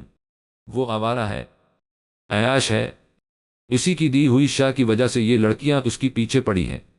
آج کل جناب کے سر پر ہمدردی اور ذمہ داری کا بھوت سوار ہے۔ شوہروں والی فیلنگ سے فیضیاب ہو رہے ہیں تو کیوں نہ انہیں ہمارے رشتے کی نوعیت کا احساس کرایا جائے؟ اس نے اپنے دل کو ڈپٹا۔ تھوڑی دیر بعد وہ اس کے موبائل سے کچھ نمبروں پر ایک میسیج بھیج کر بھرپور انداز میں مسکرا رہی تھی۔ وہ اپنے رنگ میں واپس آ چکی تھی۔ وہ آنکھیں پھاڑے لان میں بچھی کرسیوں پر براجمان جدید فیشن کے لباس میں ملبوس لڑکیوں کی سمت دیکھ رہا تھا۔ ان کی تعداد 20-25 سے اوپر تھی۔ اس کا فون اس کے پاس نہیں تھا۔ آفس کے فون پر کال کر کے اسے فوراً سے پیشتر گھر آنے کا حکم ملا تھا۔ چھوٹے صاحب، یہ لڑکیاں آپ سے ملنے آئے ہیں۔ میں نے کہا بھی کہ آپ گھر پر نہیں، مگر یہ لوگ جانے پر رضامند نہیں ہوئی۔ ان کا کہنا ہے کہ آپ نے ان سب کو یہاں بلایا ہے۔ بڑے صاحب بہت غصے میں ہیں۔ صفدر بھاگ کر اس کے قریب آیا تھا۔ وہ ہکلا رہا تھا۔ مہمانوں کی اس قسم کو خوش آمدید کہنے کی اسے عادت نہیں تھی۔ وہ حیرت کے مارے ساکت کھڑا تھا۔ صفدر کی بات پر جیسے ہوش میں آیا۔ میں نے بلایا ہے، وہ چیخ پڑا۔ ٹھیک ہے، تم اندر جاؤ، میں دیکھتا ہوں۔ صبر و تحمل سے کام لیتے ہوئے وہ گویا ہوا وہ تیز تیز قدم اٹھاتا ان کی طرف آیا۔ شاہزر اس سے قبل کے کو والہانہ انداز میں اس سے لپٹ جاتی وہ بے ساختہ 2 قدم پیچھے ہٹا تھا۔ کیا میں پوچھ سکتا ہوں کہ تم سب کون ہو اور یہاں میرے گھر میں کیا کر رہی ہو؟ تمیز کو بالائے طاق رکھتے ہوئے وہ بولا۔ وہاٹ، کیا تم ہمیں نہیں جانتے؟ میں فلک میں رومی، اسے چھوڑو، میں تو تمہیں یقیناً یاد ہوں گی، میں الزبتھ۔ وہ ساری بڑھ چڑھ کر اسے یہ باور کرانے کی کوشش کر رہی تھی کہ وہ انہیں جانتا ہے۔ قریب ہی تھا کہ وہ ساری آپس میں لڑ پڑتے، تبھی ان میں سے ایک نے عقلمندی کا مظاہرہ کیا۔ مانا کہ ہم تم پر جان چھڑکتے ہیں، مگر اس کا مطلب یہ تو نہیں کہ تم اپنے گھر بلا کر ہمیں ذلیل کرو، یہ مذاق کرنے کا طریقہ نہیں ہے۔ وہ خفگی سے بولی۔ اس قسم کے واہیات مذاق کرنے کا مجھے کوئی شوق نہیں ہے۔ میں نے تم سب کو یہاں نہیں بلایا۔ یقیناً یہ کسی مس انڈرسٹینڈنگ کا نتیجہ ہے۔ اب جلد سے جلد تم سب یہاں سے چلی جاؤ، یہ میرا گھر ہے، کالج کیمپس نہیں جو جب جی میں آئے کو منہ اٹھا کر چلا آئے۔ اس نے اپنا غصہ ضبط کرتے ہوئے کہا۔ ہمیں کو غلط فہمی نہیں ہو ہے۔ تم نے خود ہم سب کو میسیج کیا تھا کہ آج تم ہمارے ساتھ وقت گزارنا چاہتے ہو۔ یہاں موجود ہر لڑکی یہاں پہنچنے سے قبل یہی سمجھتی رہی کہ تم نے صرف اسے بلایا، مگر یہاں پہنچ کر کیا دیکھتے ہیں کہ مجمع لگا ہے۔ سرخ لباس زیب تن کیے ایک اور لڑکی گویا ہو۔ دیکھو، یہ میسیج کی گتھی میں بعد میں سلجھا لوں گا، فی الحال تم سب ابھی اسی وقت واپس لوٹ جاؤ، میں تم سب سے کسی اور دن مل کر تفصیل سے بات کروں گا۔ ملنے کے وعدے کے سوائے انہیں ٹالنے کا اسے کو اور طریقہ نہیں سوچا۔ دوبارہ ملنے کے وعدے کے سہارے وہ ساری واپس لوٹ گئی۔ وہ سر جھکائے حال میں داخل ہوا۔ راشد صاحب صوفے پر براجمان اسی کے منتظر نظر آ رہے تھے۔ ان کی عدالت میں اس کی پیشی ہونی تھی۔ راشد صاحب اور وقار صاحب کے علاوہ باقی مرد حضرات روزگار کے سلسلے میں گھر سے باہر تھے۔ گھر کی خواتین بالائی منزل پر مجمع لگائے نیچے جھانک رہی تھی۔ سب کے درمیان کھڑی وہ اپنی کامیابی پر مسکرا رہی تھی۔ دراصل اس سے قبل کہ وہ کچھ کہتا راشد صاحب دہاڑ اٹھے۔ خبردار، جو ایک لفظ بھی تم نے اپنے لبوں سے ادا کیا، چند دنوں کے لیے ذرا سی چھوٹ کیا مل گئی؟ شرافت کے جامے سے باہر آنے میں تم نے دیر نہیں لگا۔ کالج جانے پر پابندی کیا لگ؟ ان بے غیرتی کی تصویروں کو گھر پر ہی دعوتیں دی جانے لگے۔ اس ڈھٹائی سے میرے مقابل کھڑے ہو کر تم کیا کہنے والے ہو؟ معذرت کرنے والے ہو یا صاف مکرنے کا ارادہ ہے کہ ان لڑکیوں کو تم نے نہیں بلایا؟ معذرت پیش کرنے کا ارادہ ہے تو ٹھیک، لیکن اگر مکر جانے کا ارادہ ہے تو ان کی یہاں موجودگی کا الزام کس کے سر ڈالو گے؟ تم نے انہیں بلایا تھا تو کیا میں نے انہیں میرے گھر آنے کی دعوت دی تھی؟ وقار صاحب نے بمشکل اپنی ہنسی روکی تھی۔ وہ سر جھکائے کھڑا رہا، کہنے کو کچھ تھا ہی نہیں۔ معذرت وہ قبول نہیں کرتے اور مکر جانا اس کے بس میں نہیں تھا۔ عالیہ بیگم، اس سے کہہ دو کہ آئندہ اس نے ایسی حرکت کی تو میں اسے آفریدی ولا سے نکال باہر کروں گا۔ بلا واسطہ اپنی دھمکی اس تک پہنچا کر وہ واک آؤٹ کر گئے۔ مزنی کا بے ساختہ قہقہہ حال میں گونج اٹھا۔ بالا منزل کی سیڑھیاں اترتی وہ ہنستی جا رہی تھی۔ باقی خواتین کے چہروں پر دبی دبی مسکراہٹ تھی، سوائے عالیہ بیگم کے۔ خشمگے نگاہوں سے اسے دیکھ کر وہ کچن کی سمت بڑھ گئی۔ وہ دوڑ کر ان کی راہ میں حائل ہوا تھا۔ سوری ممی، سوری، بہت دنوں سے ڈیڈ کی ڈانٹ نہیں سنی تھی، اسی لیے مذاق کا موڈ بن گیا۔ آپ خواہ اتنی سیریس ہو رہی ہیں؟ ان کی گردن میں بازو حمائل کرتے وہ انہیں منانے کی صحیح کر رہا تھا۔ وہ حیران رہ گئے، بڑی آسانی سے وہ سارا الزام اپنے سر لے رہا تھا۔ وہ متذبذب سے اپنے کمرے میں آگ، وہ اس کے پیچھے آیا تھا۔ تلن، آج تب واقعی تم نے کمال کر دیا۔ خالص روایتی بیویوں والی حرکت کی ہے تم نے۔ میری عدم موجودگی میں میرے موبائل کا کیا خوب استعمال کیا۔ ویسے میں دیکھنا پسند کرتا کہ تم نے میسیج میں کیا لکھا تھا، لیکن یقینا تم نے میسیج بھیج کر اس کے سارے ثبوت مٹا دیے ہوں گے۔ کسی کو شک نہیں ہوا ہوگا کہ یہ تمہاری کارستانی ہے، مگر مجھے یقین ہے کہ یہ تم نے کیا ہے، کیونکہ میں اپنی بیوی کی رگ رگ سے واقف ہوں۔ ڈریسنگ ٹیبل سے ٹیک لگائے سینے پر ہاتھ باندھے کھڑا وہ مسکرا رہا تھا۔ مجھے بیوی بیوی کہنا بند کرو، سمجھ گئے تم؟ وہ محض اتنا ہی کہا پا۔ ایک طرف وہ اسے زج کرنے کو سو جتن کر رہی تھی، دوسری طرف وہ لطف اندوز ہو رہا تھا۔ اس پر تو جیسے کچھ اثر ہی نہیں ہو رہا تھا۔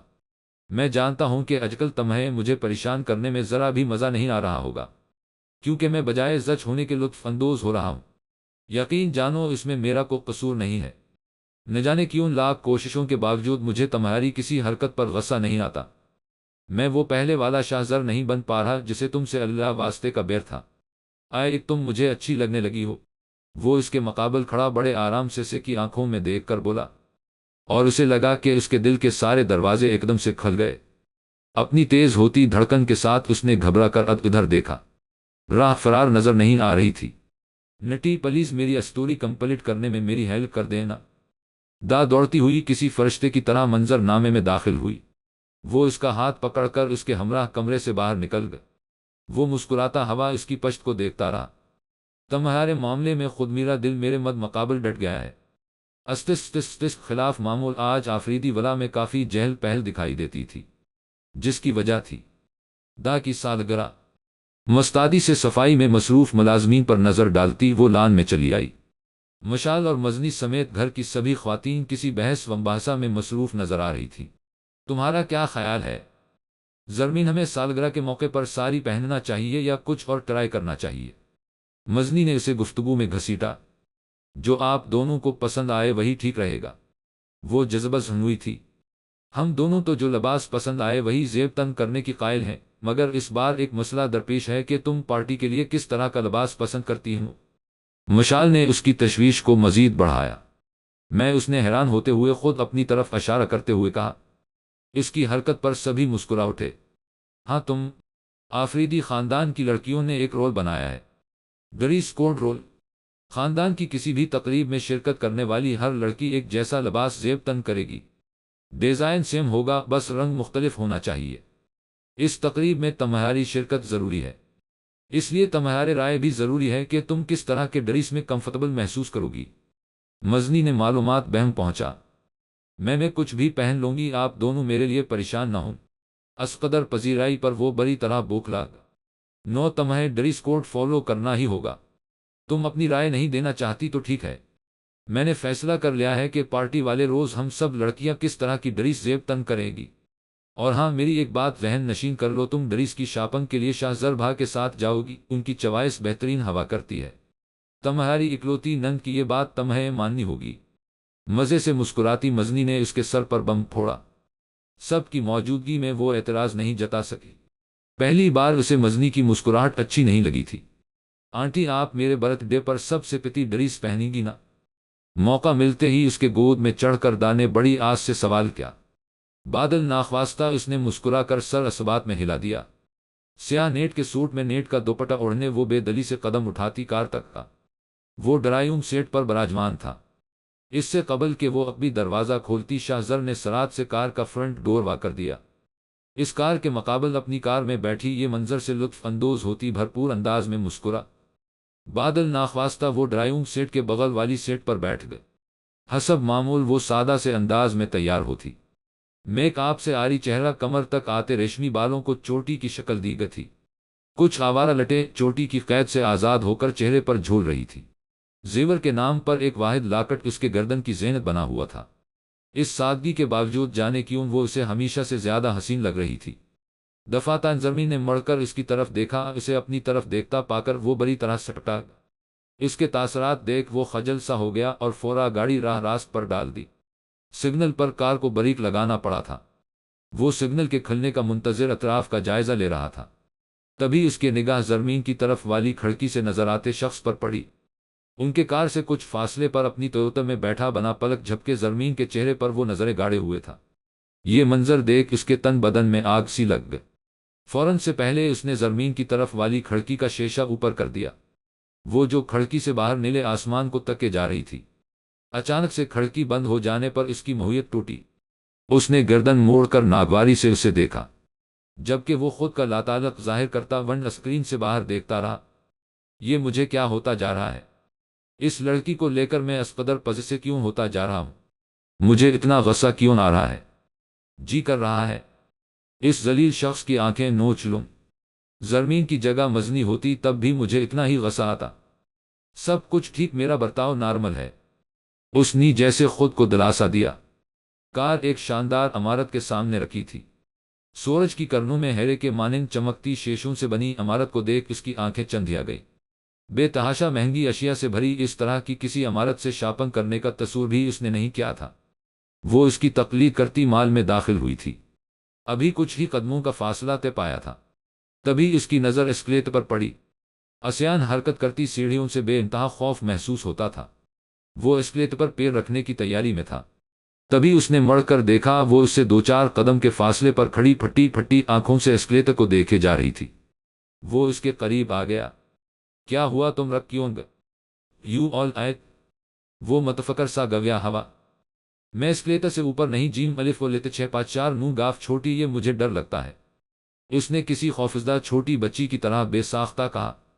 وہ حیران ہوا، پھر ایک مسکراہٹ اس کے ہونٹوں پر درا۔ اس وقت وہ اسے بہت معصوم لگی۔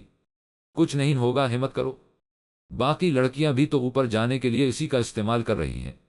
اسکلیٹر نہ استعمال کرنے کی صورت میں ہمیں سیڑھیوں کے ذریعے بالائی منزل تک پہنچنا ہوگا۔ ان سیڑھیوں کی قطار دیکھ کر مجھے اندازہ ہو رہا ہے کہ آدھے سفر میں ہی تم پسینہ پسینہ ہو جاؤ گی۔ تم گھبراؤ نہیں، میں تمہارا ہاتھ تھامے رکھوں گا۔ اس کی مرضی جانے بغیر اس نے زرمین کا ہاتھ تھاما اور اسکلیٹر پر چڑھ گیا۔ وہ بوکھلا ہوئی کود کر حرکت کرتی سیڑھی پر چڑھ گئی۔ آنکھیں بند کیے شاہزر کے ہاتھ کو سختی سے تھامے وہ زیر لب داؤں کا ورد کر رہی تھی۔ وہ مسکرائے بنا نہ رہ سکا۔ چند سیکنڈز بعد وہ دونوں بالائی منزل پر تھے۔ اس نے دھیرے دھیرے آنکھیں کھولے، سر چکراتا ہوا محسوس ہو رہا تھا۔ فرش پر پیر رکھتے ہی برف جیسے ٹھنڈے فرش کے لمس نے احساس کرایا کہ اس کے ایک پیر کی سینڈل غائب تھی۔ سینڈل کی تلاش میں اس کی نگاہیں حرکت کرتی سیڑھیوں سے ہوتی ہوئی گراؤنڈ فلور پر جا کے بوکلاٹ میں اسکلیٹر پر پیر رکھتے وقت سینڈل اس کے پیر سے نکل کر وہیں گر گئی تھی۔ میری سینڈل، وہ روحانسی ہوگ ان حرکت کرتی سیڑھیوں کا واپس دے کر کے سینڈل لے کر آنا اس کے لیے کسی عذاب سے کم نہ تھا۔ اسے لگا جیسے اس کی سینڈل چند قدموں کی دوری پر نہیں، ملوں کی دوری پر تھی۔ روحانسی سی آواز میں کہے گئے 2 لفظ شاہزر کی سماعت میں اترے۔ اس کی نظروں کے تعاقب میں اس نے دیکھا اس کی نازک سیاہ سینڈل گراؤنڈ فلور پر پڑی نظر آ۔ تم یہی رکو، میں تمہاری سینڈل لے کر آتا ہوں۔ اس کی روتی صورت دیکھ وہ حیران ہوتا گویا ہوا۔ یہ لڑکی اتنی چھوٹی سی بات پر روحانسی کیوں ہو رہی تھی؟ کیا اس کے سینے میں کسی چڑیا کا دل پھٹ تھا؟ وہ نیچے کی سمت جاتے اسکلیٹر کی سیڑھیاں پھلانگتا نیچے پہنچا اور اس کی سینڈل اٹھا کر واپس ہو لیا۔ شہر کا سب سے عیاش مغرور رئیس زادہ اس کی سینڈل ہاتھوں میں اٹھائیے اس کی طرف آ رہا تھا۔ وہ اسے انہی القاب سے نواز دیا تھی۔ اسے کا خیال تھا کہ مردوں کے لیے عورت کی جوتی کو ہاتھ تک لگانا باعث شرم ہوتا ہوگا، بالخصوص رئیس مردوں کے لیے۔ مال میں آتے جاتے مردوں کی حیرت بھری نگاہیں یہ ظاہر کر رہی تھیں کہ یہی حقیقت تھی۔ اس کی جگہ کو اور مشرقی مرد ہوتا تو شاید ایسا نہ کرتا، مگر وہ مختلف تھا۔ یہ شخص اس کی زندگی مشکل کر رہا تھا۔ وہ اس کے دل پر بڑی تیزی سے قابض ہو رہا تھا۔ حرکت کرتی سیڑھیوں سے لمحہ با لمحہ اس کے قریب آتے اس شخص کو دیکھتی رہ گئی۔ مردوں کے برعکس لڑکیاں رشک بھری نگاہوں سے یہ منظر دیکھ رہی تھی۔ This guy sure knows how to melt with hot۔ اس کے قریب سے گزرتی کسی لڑکی نے رشک بھرے لہجے میں کہا تھا۔ وہ اپنی دھن میں ارد گرد سے بے نیاز اس کے قریب آ گیا۔ جھکتے ہوئے اس کے پیر کے قریب سینڈل رکھ کر وہ سیدھا ہوا۔ اس نے فوراً اس کے چہرے سے اپنی نظریں ہٹا کر اپنا دایاں پیر سینڈل میں قید کر لیا۔ اب چلیں، اسے ہاتھ کے اشارے سے چلنے کا کہا کر وہ آگے بڑھ گیا۔ وہ اس کے پیچھے ہو لی۔ مختلف ڈیزائنر سے کے خوبصورت ملبوسات سے بھری شاپ میں وہ اس کے ہمراہ داخل ہوا۔ اس شاپ میں خلاف توقع کافی بھیڑ تھی۔ بھیڑ میں زیادہ تر لڑکیاں شامل تھیں۔ بلاک گول گلے والی ٹی شرٹ پر سفید جینس زیب تن کیے، آنکھوں پر کالے گوگلز چڑھائے وہ عام سے حلیے میں شاپ کے اندر داخل ہوا تھا۔ باوجود اس کے وہاں موجود تقریباً ہر لڑکی نے مڑ کر اس کی طرف دیکھا تھا۔ وہ اس کے پیچھے کھڑی بری طرح نروس ہو رہی تھی۔ شاہزر کی وجہ سے وہ بھی سب کی نظروں کی زد میں تھی۔ رشک، حسد، ستائش، تعصب مختلف لڑکیوں کے آنکھوں میں مختلف جذبات ہلکورے لے رہے تھے۔ کم آن آگے آؤ، تم بار بار کہاں کھو جاتی ہو؟ اس خود سے پیچھے گمسم کھڑا دیکھ شاہزر نے اس کی کلائی تھام کر اسے اپنے برابر کھڑا کر دیا۔ اس سے قبل کہ وہ شاپ کیپر سے کچھ کہتا اس کا فون گنگنا اٹھا۔ وہ فون اٹھاتا ایکسکیوز کہتا ہوا شاپ سے باہر نکل گیا۔ ہیلو میڈم، آپ کس طرح کی ڈریس دیکھنا پسند کریں گی؟ شاپ کیپر پروفیشنل انداز میں اس سے مخاطب ہوا۔ میں وہ جیسے ہوش میں مزنی نے اسے بتایا ہی نہیں تھا کہ اس نے پارٹی کے لیے کس طرح کی ڈریس کو فائنل کیا ہے۔ اس نے مڑ کر کانچ کے دروازے کی سمت دیکھا۔ دروازے کے باہر شاہ زر کی پشت نظر آ رہی تھی۔ وہ مئو گفتگو تھا۔ وہ میرے ہسبنڈ کو آلینے دے وہی ڈریس پسند کریں گے۔ اس نے بمشکل ہسبنڈ کا لفظ ادا کیا تھا۔ شاپ کیپر مسکرا دیا۔ کون ہو تم؟ نام کیا ہے تمہارا؟ یہاں شاہ زر کے ساتھ کیا کر رہی ہو؟ اچانک دو لڑکیاں جدید فیشن کے ماڈرن لباس زیب تن کیے اس کے نزدیک آئیں۔ وہ حیران ہوئے بنا نہ رہ سکی۔ یہ پوچھنے والی آپ کون ہوتی ہیں؟ برجستہ جواب آیا۔ اس کا اعتماد لوٹ آیا تھا۔ میں شاہ زر کی گرل فرینڈ ہوں۔ تم مجھے ان لڑکیوں کی طرح قطعا نہ سمجھنا جو شاہ زر کی ایک نظر کو ترستی ہیں اور وہ انہیں کو اہمیت نہیں دیتا۔ میں شاہ زر کے لیے اتنی ہی اہم ہوں جتنا وہ میرے لیے ہے۔ ہم دونوں کافی کلوز ہیں، لہٰذا میں یہ سوال کرنے کا پورا حق رکھتی ہوں کہ تم کون ہو۔ اس سے قبل تو تمہیں کبھی اس کے آس پاس بھٹکتے نہیں دیکھا گیا۔ کہیں تم ان لڑکیوں میں سے تو نہیں جو ایک رات کی دوستی نبھانے میں ماہر ہوتی ہیں؟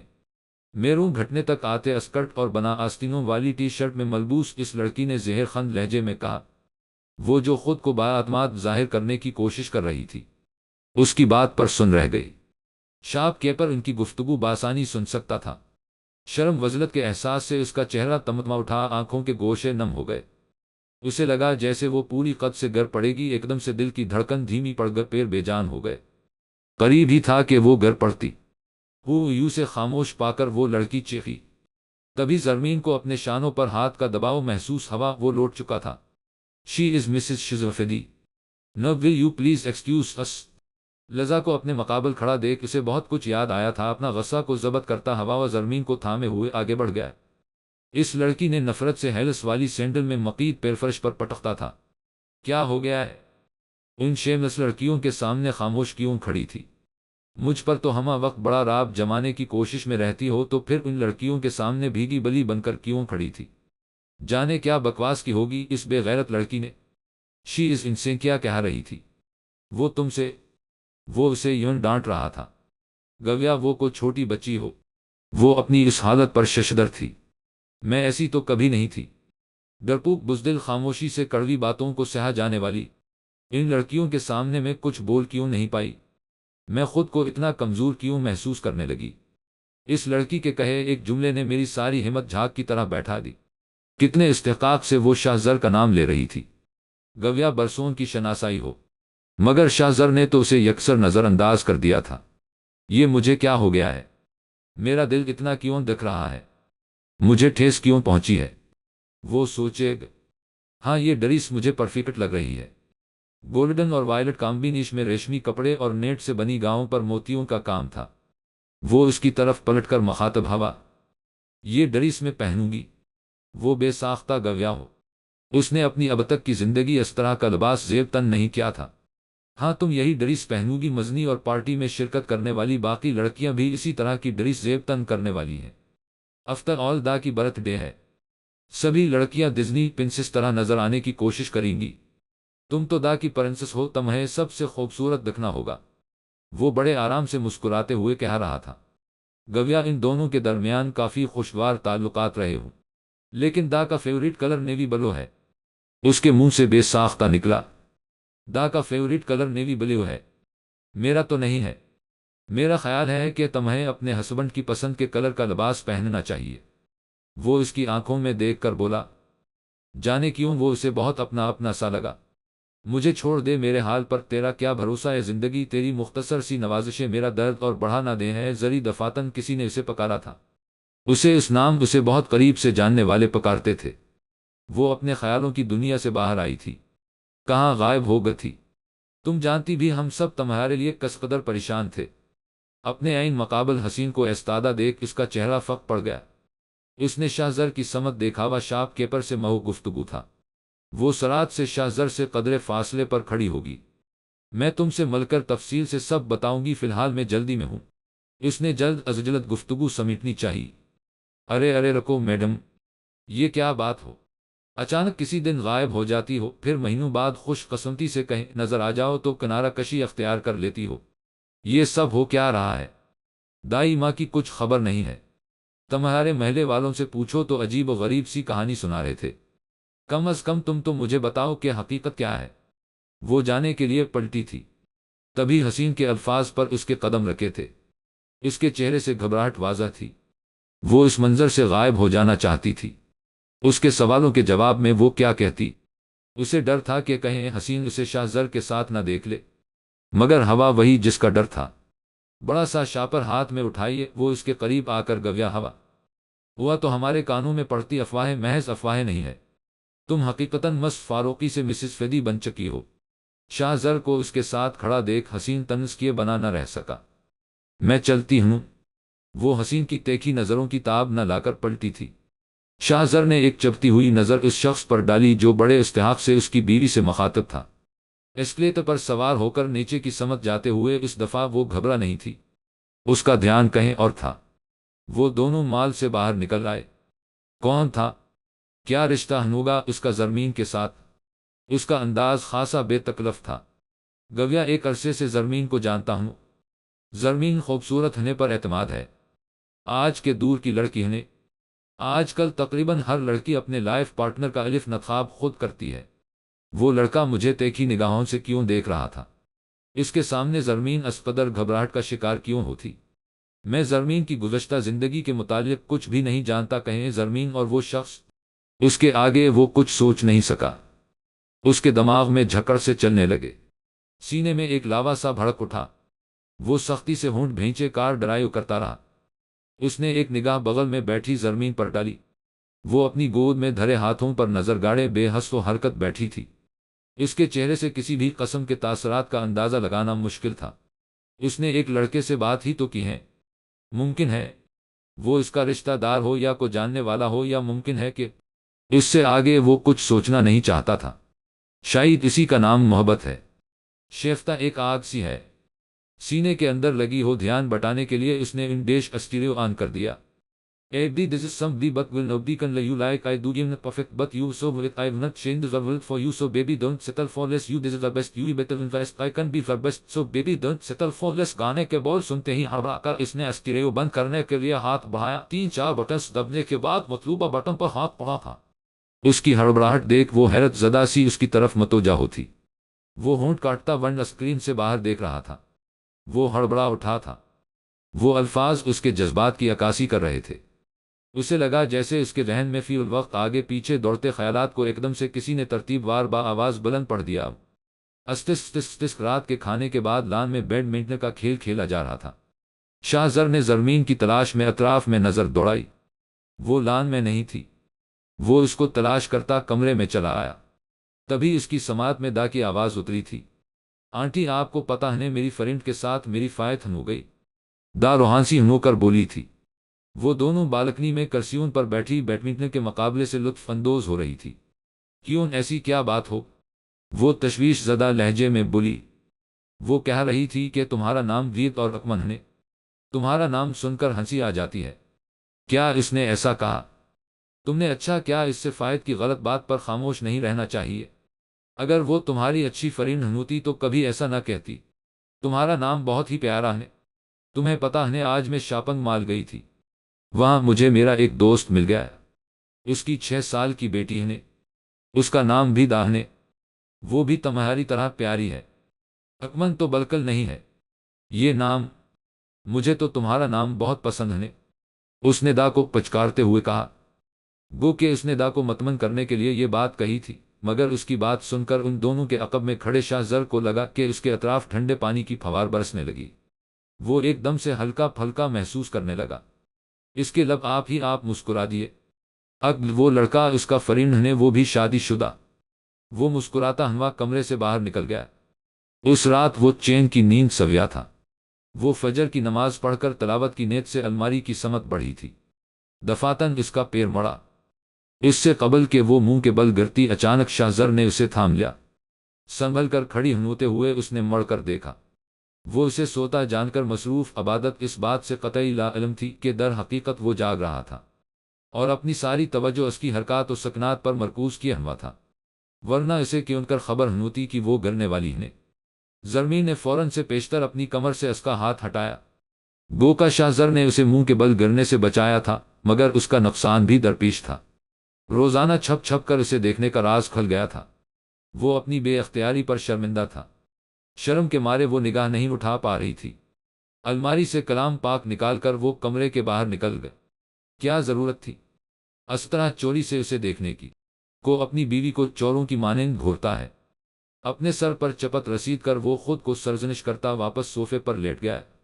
قرآن کو سینے سے لگائے صبح کے 5:15 بجے ٹھنڈے لان کے جھولے پر بیٹھی وہ اپنے دل کی دھڑکن کو قابو کرنے کی کوشش کر رہی تھی۔ میرے خدا، یہ کیا ہوتا جا رہا؟ مجھے اس پر غصہ کیوں نہیں آ رہا؟ اس سے نفرت کیوں نہیں ہو رہی؟ یہ وہی شخص ہے جس کی بدولت دائی ماں زیست موت کے بیچ جھول رہی ہے، اور میرا دل ہے کہ اسی شخص کی طرف جھکتا جا رہا ہے، اس کے ذرا سے التفات پر نازا ہوئے جا رہا ہے۔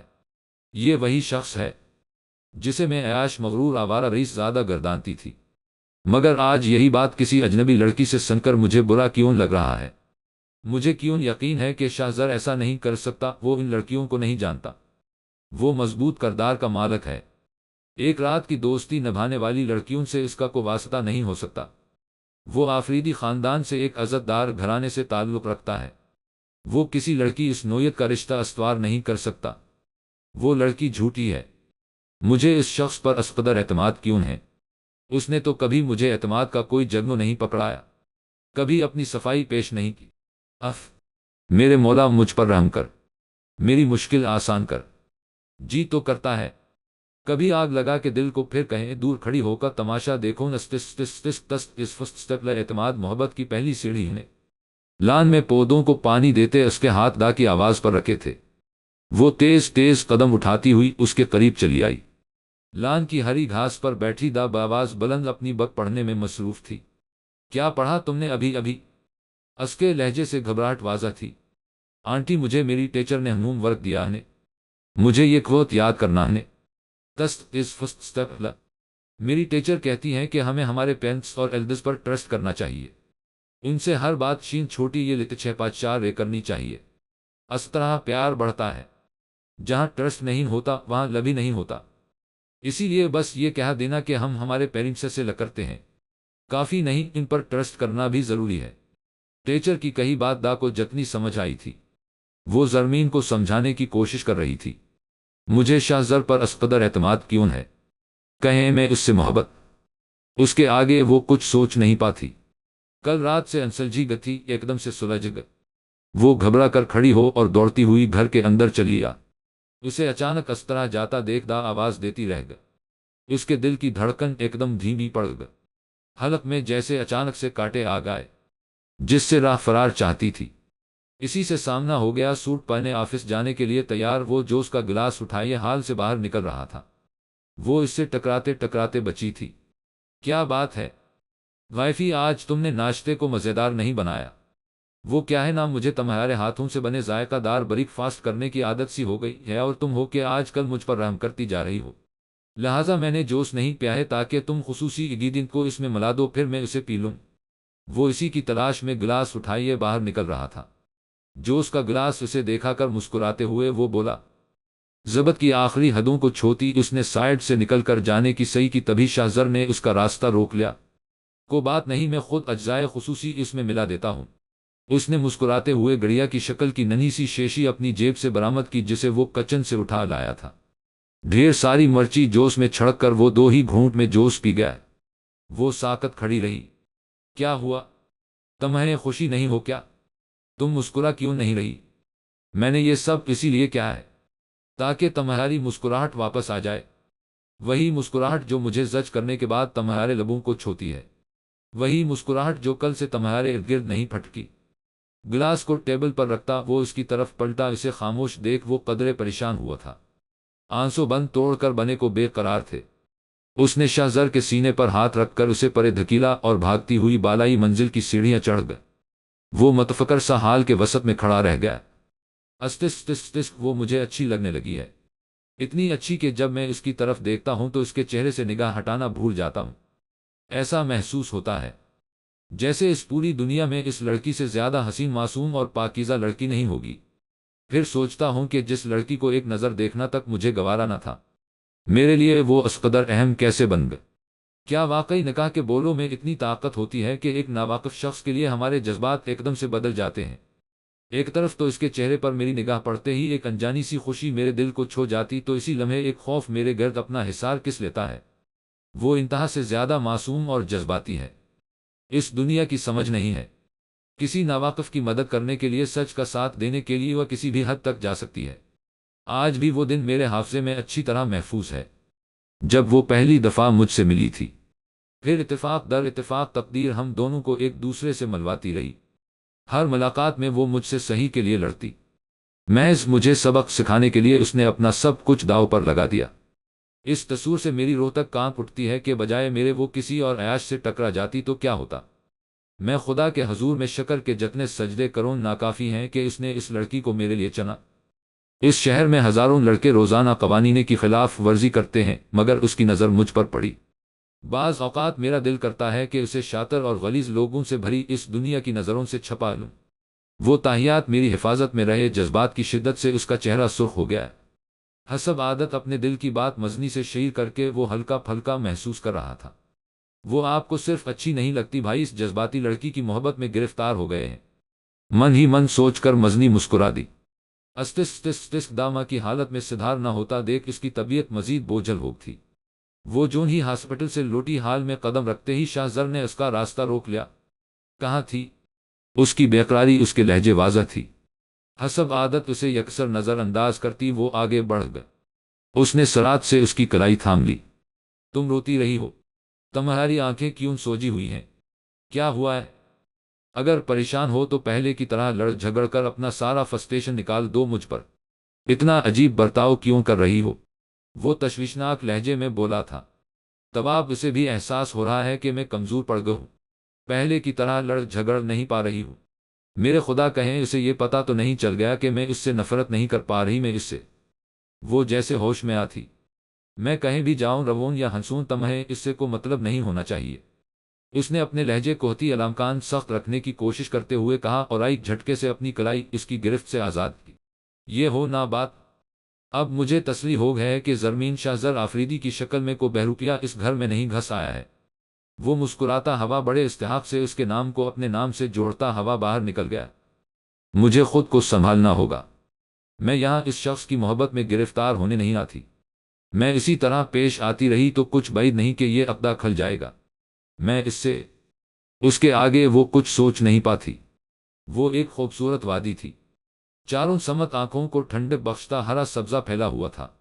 دو پہاڑوں کے درمیان سے شفاف چمکیلے پانی کا جھرنا بہہ رہا تھا، جس کے اطراف تقریباً ہر رنگ کے پھولوں کی کیاریاں ہوا کے دوش پر لہرا رہی تھی۔ رنگ برنگے پرندے ٹھنڈے شفاف بتے پانی کے چشمے سے چونچ بھر کر پانی پی رہے تھے۔ وہ دونوں چشمے کے ٹھنڈے پانی میں پیر لٹکائے مہو گفتگو تھے۔ اس لڑکی نے وہی لباس زیب تن کر رکھا تھا جو اس نے اپنی پسند سے اس کے لیے خریدا۔ اس کے ساتھ بیٹھی وہ لڑکی خوش تھی، انتہا سے زیادہ خوش۔ خوشی اس کے چہرے سے پھوٹ رہی تھی۔ دفعتا وہ کسی بات پر ہنسی تھی۔ اطراف کا منظر ایک دم سے مزید خوبصورت ہو گیا۔ وہ اس کی دلنشین مسکراہٹ میں کھو سا گیا۔ تبھی وہ اٹھی اور جھرنے میں اتر گئے۔ جھرنے کے بتے پانی سے کھیلتے ہوئے وہ ایک خوبصورت سرخ پھول کو توڑنے کی غرض سے جھکی، اسی لمحے اس کا پیر پھسلا اور وہ کھا میں گرتے چشمے کے دہانے پر جھول گئے۔ اس نے ایک پتھر کو تھام رکھا تھا۔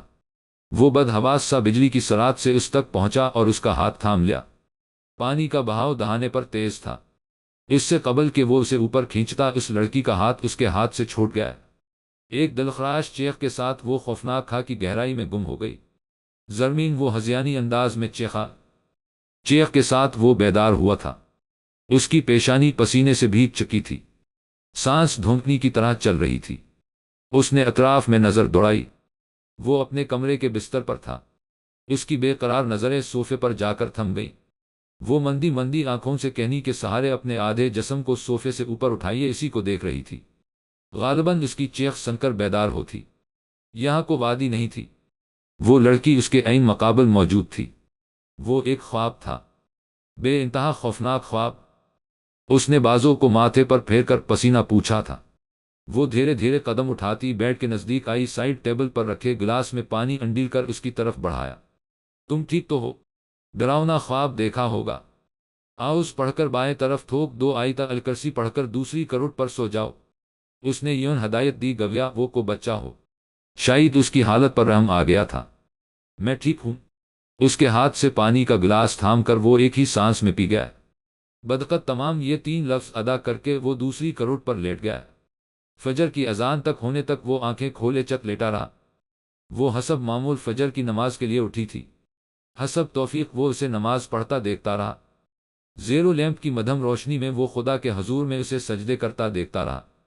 اچانک اس کے دل میں ایک خواہش نے سر اٹھایا کہ وہ بھی نماز ادا کرے، خدا کے حضور میں شکر کے سجدے کرے۔ اس نے کن کن نعمتوں سے اسے نوازا تھا۔ ان نعمتوں میں سے ایک نعمت اس کے عین مقابل خدا سے گفتگو میں منہمک تھی۔ وہ خدا کا شکر ادا کرنا چاہتا تھا ان ساری نعمتوں کے لیے جن سے اس نے اسے نوازا تھا، اور اس بات کے لیے بھی کہ وہ خواب محض ایک خواب تھا، حقیقت نہیں۔ وہ ایک جھٹکے سے اٹھا، وارڈروب سے سفید کرتا پاجامہ اور ٹوپی برآمد کی ہوا واش روم میں گھس گیا۔ تھوڑی دیر بعد کمرے سے باہر نکل گیا۔ وہ حیرانی سے اسے جاتا دیکھتی رہ گئی۔ لان میں پہنچتے ہی گھر کے سبھی حضرات اسے گیٹ سے باہر نکلتے نظر آئے۔ اس گھر کا ہر ایک فرد سوائے اس کی 5 وقتہ نمازی تھا۔ سفید کرتے پاجامے میں ملبوس، سفید جالی دار ٹوپی سر پر سجائے، وہ بڑے اہتمام کے ساتھ مسجد جانے کو تیار نظر آ رہا تھا۔ اسے دیکھ ایک ساتھ کئی ماشاءاللہ لان کی فضا میں گونجے تھے۔ دیر آئے درست آئے، برخوردار فرت جذبات سے راشد صاحب نے اسے گلے سے لگا لیا۔ وہ جھینک کر سر کھجانے لگا۔ وہ اپنی بالکنی میں کھڑی اسے گیٹ سے باہر نکلتا دیکھتی رہی۔ اقبال تیرے عشق نے سب بل دے نکال، مدت سے آرزو تھی سیدھا کرے کوئی استس۔ وہ آفس جانے کے لیے تیار ہو رہا تھا، جبکہ وہ بالکنی میں کھڑی گلے سے لٹکتے پنڈنٹ کو مٹھی میں دبائے کسی گھڑی سوچ میں ڈوبی تھی۔ ڈریسنگ ٹیبل کے سامنے کھڑے شاہ زر کو یہاں سے اس کا نیم رخ دکھائی دے رہا تھا۔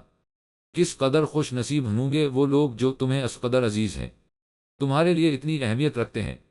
اس نے حسرت سے زرمین کی پشت کو دیکھ کر سوچا تھا۔ دروازہ بند ہونے کی آہٹ پر وہ مڑی تھی۔ وہ جا چکا تھا۔ وہ اس کا سامنا کرنے سے گریز برت رہی تھی۔ ایک خوف سا لگا رہتا کہ اس سے سامنا ہونے پر خدا خواستہ وہ اس کی آنکھوں میں رقم تحریر نہ پڑھ لے، جسے وہ خود سے بھی چھپائے پھر رہی تھی۔ سچ ہی کہا کرتے تھے اس کے دوست و احباب کہ وہ ایک جذباتی لڑکی ہے، جذبات کی رو میں بہہ کر وہ کسی بھی حد تک جا سکتی تھی۔ ان کا کہا سچ ثابت ہوا تھا۔ صحیح غلط کے لیے لڑتے لڑتے اول وہ اپنی نیک نامیدوں، وہ اپنی دائی ماں، اور اب اپنا دل گنوا بیٹھی تھی۔ اس نے کبھی یہ تصور بھی نہیں کیا تھا کہ وہ ایک ایسے شخص کی محبت میں گرفتار ہو جائے گی جس سے کبھی اس نے بے انتہا نفرت کی تھی، جس شخص کی بدولت اس کی دنیا بدل گئی تھی۔ اس کی دائی ماں اس کے ساتھ نہیں تھی۔ اس نے کرب سے آنکھیں میچ لیں، 2 آنسو اس کے رخسار پر ڈھلک آئے تھے۔ رات کے کھانے کے بعد شاہ زراور مزنی لان میں ایک دوسرے کے مقابل کرسیوں پر براجمان تھے۔ گزشتہ رات والا خواب مزنی کے گوش گزار کر وہ متفکر نظر آ رہا تھا۔ میں بہت پریشان ہو گھنا، it was the worst nightmare I have ever seen. وہ بھیانک خواب تھا۔ میں نے کبھی نہیں سوچا تھا کہ محض ایک خواب دیکھ کر میری حالت اتنی خراب ہو سکتی ہے۔ اس خوبصورت خواب کا اختتام دیکھ مجھے لگا جیسے میرے جسم سے جان نکل گئی۔ تم ہی بتاؤ اس خواب کا کیا مطلب ہو سکتا ہے؟ دن تک تو ٹھیک تھا، مگر اب توا راتوں کو بھی وہ میرے حواسوں پر حاوی ہونے لگی ہے۔ اس کا لہجہ تھکن زدہ تھا۔ اس کی توقع کے عین خلاف چائے کی چسکیاں لیتی مزنی مسکرا دی۔ تم مسکرا رہی ہو؟ EMCS وہ خفا ہوا۔ این تو بائی، محبت کرنے والوں کی دنیا میں آپ کا استقبال ہے۔ میں اسی لیے مسکرا رہی ہوں کہ اب میری بھابھی میرے بھائی کے خوابوں میں بھی آنے لگی ہے۔ آپ فکر نہ کریں اور اپنی کافی پہ جو ٹھنڈی ہو رہی ہے۔ خوابوں کی مختلف قسمیں ہوتی ہیں۔ جیسے کچھ خواب دن بھر ہمارے ذہن میں آگے پیچھے دوڑتے خیالات سے مراد ہیں، ہمارے ذہنی اختراع کا نتیجہ ہوتے ہیں، جبکہ کچھ خواب اللہ کی طرف سے بھیجے گئے غیبی اشارے ہوتے ہیں۔ یہ اشارے ہمیں مستقبل میں درپیش اچھے یا برے وقت کے تعلق سے خبردار کرنے کے لیے ہوتے ہیں، اور کچھ خواب ایسے ہوتے جن سے ہم پر یہ عقدہ کھلتا ہے کہ کچھ لوگ ہمارے لیے کتنی اہمیت رکھتے ہیں۔ آپ کا خواب بھی انہیں خوابوں کے زمرے میں آتا ہے۔ کیا مطلب؟ وہ قدرے نہ سمجھی سے گویا ہوا۔ او بھائی، آپ بھی نہ کبھی کبھی بالکل اناڑیوں کی طرح بہے کرتے ہیں۔ ابھی کل ہی آپ مجھ سے کہہ رہے تھے کہ وہ آپ کو اچھی لگنے لگی ہے۔ وہ آپ کو محض اچھی نہیں لگنے لگی، آپ اس سے محبت کرنے لگے ہیں۔ جب ہم کسی سے محبت کرنے لگتے ہیں تو اس خوبصورت جذبے کے ساتھ ایک خوف بھی ہمارے دل میں پناہ لے لیتا ہے، اس شخص کو کھو دینے کا خوف۔ محبت جس قدر شدید ہوتی جاتی ہے، خوف بھی اتنی شدت اختیار کرتا جاتا ہے۔ یہ ڈر ہمہ وقت ہمارے ذہن پر سوار رہنے لگتا ہے اور بعض اوقات راتوں کو بھیانک خواب کی شکل میں نمودار ہو کر ہمارے نیندیں تک چرا لے جاتا ہے۔ چند ماہ قبل نفسیات کی ایک بہت اچھی کتاب میں نے اس کے متعلق پڑھا تھا۔ مزنی کی بات ختم ہوتے ہی اس کا فون بجا تھا۔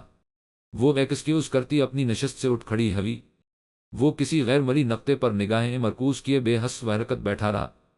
استسک بلاخر وہ دن آ گیا جس کا سبھی کو بے صبری سے انتظار تھا۔ آفریدی ولا کا ہر ایک مکین مصروف تھا۔ دا کی تیاریاں ختم ہونے کے نہیں دے رہی تھی۔ اپنی تیاریوں کے پیچھے اس نے گھر کی تمام خواتین کو لگا رکھا تھا۔ چند گھنٹوں بعد خواتین کو بھی تیار ہونے کا موقع نصیب ہوا۔ وہ جانے کتنی دیر سے اپنے کمرے میں چھپ کر بیٹھی تھی۔ اس کی منتظر مزنی کا صبر جواب دے گیا۔ دھاڑ کی آواز کے ساتھ وہ کمرے میں داخل ہوئی۔